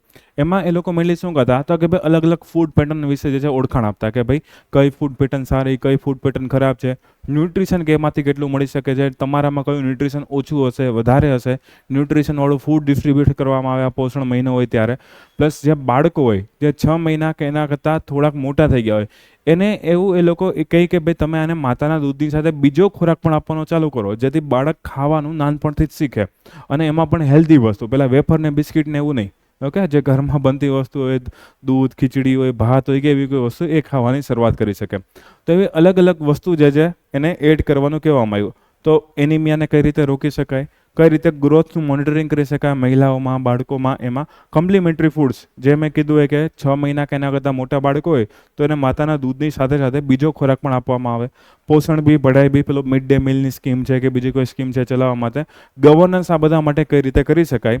અને એક પેડ માં કે નામ એ પણ આની અંદર શરૂ કરવામાં આવ્યું. આ પોષણ અભિયાનની શરૂઆત જે સપ્ટેમ્બર મહિનો ચાલુ થયો ત્યારે એ લોકો અગેન પ્લાન્ટેશન ડ્રાઈવ કરેલી હતી. તો તમને સાવ સિમ્પલ એવું વિધાન પૂછી લે કે ભાઈ પોષણ માસ જે છે એમાં વૃક્ષારોપણનો સમાવેશ થાય છે, હા પાડવી પડશે. બધી વસ્તુ ભેગી કરી નાખી છે આમાં. અને આપણે ઘણી વખત કહીએ છીએ કુપોષણ છે, કુપોષણ છે, આ લોકો નામ જ બદલાઈ નાખ્યું, સુપોષિત ભારત કરી નાખ્યું. ઓકે, ભારતને કેવું બનાવવું છે? સુપોષિત ભારત બનાવવું છે. ભલે 54% મહિલામાં એનિમિયા હોય, પણ આપણે બનાવવાનું છે સુપોષિત ભારત કઈ રીતે બની શકે એનું ધ્યાન રાખવાનું છે. અને દર વર્ષે સપ્ટેમ્બર મહિનામાં ઉજવવામાં, તમને સાવ સિમ્પલ પૂછે નીચેનામાંથી કયા મહિનામાં પોષણ અભિયાન ચાલુ કરવામાં આવે છે, પોષણ માહ ઉજવવામાં આવે છે, તો એ તમારે યાદ રાખવાનું છે. મેઇન હેતુ કુપોષણ અથવા તો એનિમિયાનો હોય છે. આ બધા બીજા ભેગા સાઈડમાં વસ્તુ એડ કરવામાં આવેલી છે. અને આ અભિયાન 2018માં શરૂ કરવામાં આવેલું હતું. એની ભેગો એક નાનકડો ક્વેશ્ચન છે, એ પણ જોઈ લો કે ભાઈ ભારત અને દક્ષિણ આફ્રિકા જે છે એક નૌકાદળોએ સબમરીન બચાવ, સબમરીન રેસ્ક્યુ કાર્યક્રમ પર હસ્તાક્ષર કરેલા છે. એ કાર્યક્રમમાં હસ્તાક્ષર કર્યા છે તો એમાં કઈ ટેકનોલોજીનો કે કઈ વસ્તુનો યુઝ છે? તો DSRV, ડીપ સબમર્જન્સ રેસ્ક્યુ વ્હીકલ નામની વસ્તુનો યુઝ થાય છે કે નથી થતો, અને કેટલા ઊંડી જઈ શકે છે? તો એક MCQ બનાવો, કેમ કે આ ન્યૂઝ બહુ મોટી નહોતી એટલે મેં શોર્ટમાં જતી તો એમાં 2 વિધાન બનાવી નાખ્યા. તો આ બંને વિધાન જે છે એ તમારા સાચા આવવાના છે. કેમ કે ભારત અને સાઉથ આફ્રિકા હમણાં જ એક કરાર કરેલો છે કે જેમાં એકબીજાની કોઈ શું કહેવાય સબમરીન હોય એમાં રેસ્ક્યુ કાર્ય કરવું પડે. બધા સબમરીન ક્યાંક ફસાઈ જાય, કોઈ એમાં ફ્યુલિંગનો ઇસ્યુ આવે, કોઈ ટેકનોલોજીકલ ઇસ્યુ આવે, એન્જિનનો ઇસ્યુ, કોઈ પણ ઇસ્યુ આવે, સબમરીન કોઈ જગ્યાએ ફસાઈ જાય તો ભારત અને સાઉથ આફ્રિકા એકબીજાના દેશની સબમરીનને બચાવવા પ્રયત્ન કરશે. તો અને એના માટે DSRV નામનું વ્હીકલ જે છે એ વાપરશે કે જેના દ્વારા 650 મીટર ઊંડે સુધી જઈ શકાય. જનરલી રેગ્યુલર સબમરીન જે 300-400 મીટર ઊંડે જતી હોય, પણ જ્યારે કોઈ ફસાઈ જશે સબમરીન કંટ્રોલ નહીં કરી શકે, સબમરીન એની મેળે નીચે ધસી જશે. તો 650 મીટર સુધીનો આપણી પાસે વ્હીકલ છે તો એનો આપણે ઉપયોગ કરશું. તો આમાં બંને વિધાન જે છે સાચા આવવાના છે. આ બંને વાંચી લ્યો તમે.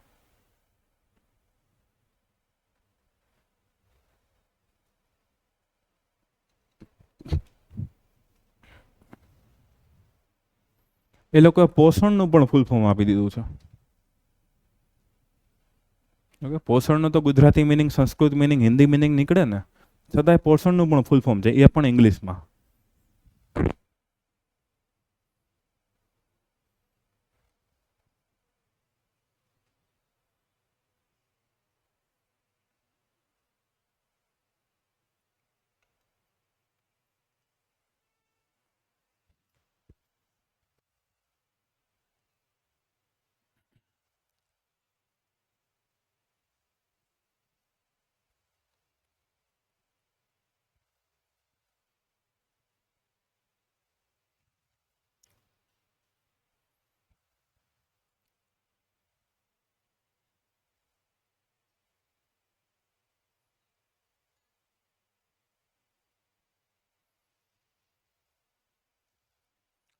રેડી? ઓકે. આહાર પ્રથામાં સુધારો, કુપોષણ સંબંધિત આરોગ્ય કઈ રીતે સારું કરી શકાય, અલગ અલગ ટાર્ગેટ્સ, થીમ્સ, એક ક્વેશ્ચન.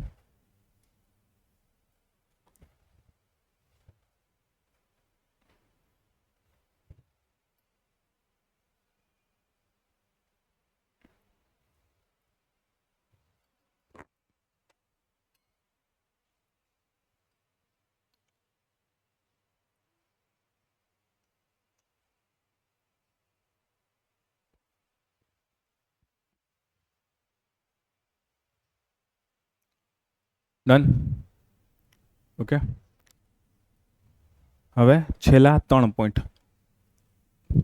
આ વખતે કરંટ બહુ હતું નહીં. રાજસ્થાનમાં જે છે અનામત આપવામાં આવ્યું છે મહિલાને 33% પોલીસ દળોમાં. તો સારો પોઈન્ટ છે. સાવ સિમ્પલ એટલું જ યાદ રાખવાનું, તાજેતરમાં કયા રાજ્યઓ સુધારો કર્યો.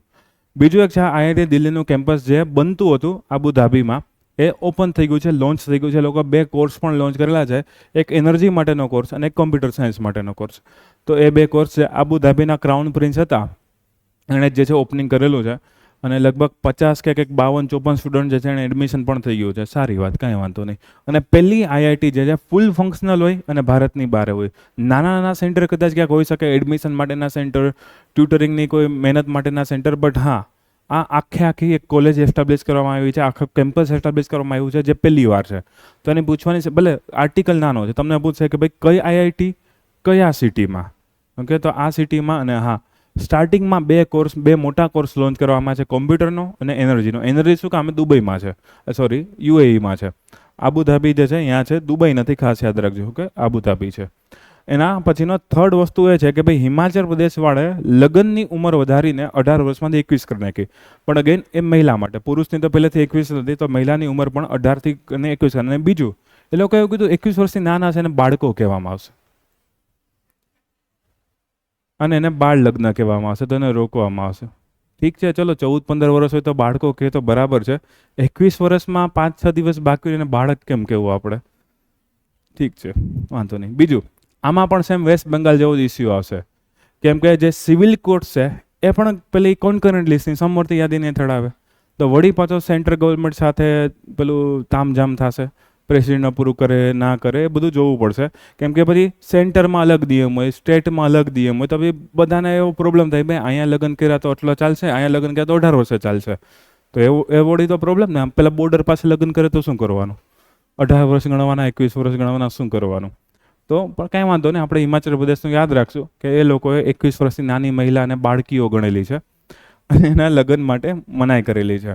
ઓકે, તો લગ્ન અને છૂટાછેડાની બાબત સમવર્તી સૂચિમાં જે સમાવેશ થાય છે, તો એ એક વસ્તુ યાદ રાખજો. બીજા સેલ્ફ સ્ટડીના પણ ઘણા આર્ટિકલ છે, જેમ કે એર રિપોર્ટ આવેલો છે, આપણે કે એર રિપોર્ટ બહુ મોટી કોઈ ઇન્સ્ટિટ્યૂટ દ્વારા નથી. એગ્રીકલ્ચરની 7-8 સ્કીમ લોન્ચ કરવામાં આવી છે. એ 7-8 સ્કીમમાં જે છે એક એગ્રીશ્યોર ફંડ છે ને એગ્રીકલ્ચર મિશન છે, એ લોન્ચ કરવામાં આવેલું છે. એના સિવાય છે 4 કંપનીઓને નવરત્ન સ્ટેટસ આપવામાં આવે. તમે કદાચ ઇકોનોમી જેણે પૂરું કરેલું હશે એને આઈડિયા હશે, પેલી મિનિરત્ન 1, મિનિરત્ન 2, નવરત્ન, મહારત્ન. તો એકવાર નવરત્નની કન્ડિશન જોઈ લેવી, કોને કોને નવરત્ન મળી શકે, કોને નવરત્ન ના મળી શકે. પણ અત્યારે તમારા 4 કંપનીના નામ યાદ રાખવા, NHPC છે, રેલટેલ છે, એક સતલુજ જલ નિગમ છે અને એક બીજું સોલાર માટેની કંપની છે. તો આ 4 કંપનીને નવરત્ન સ્ટેટસ આપવામાં આવેલું છે, જેથી એ બહુ સારું પરફોર્મન્સ કરી શકે છે. ઓકે, એના સિવાય ટેનેજર નામનો સેટેલાઇટ જે છે નાસા દ્વારા લોન્ચ કરવામાં આવેલો છે. બહુ એમાં કંઈ વધારે છે નહીં, અલગ અલગ મોનિટરિંગ કરવા માટેનો સેટેલાઇટ છે.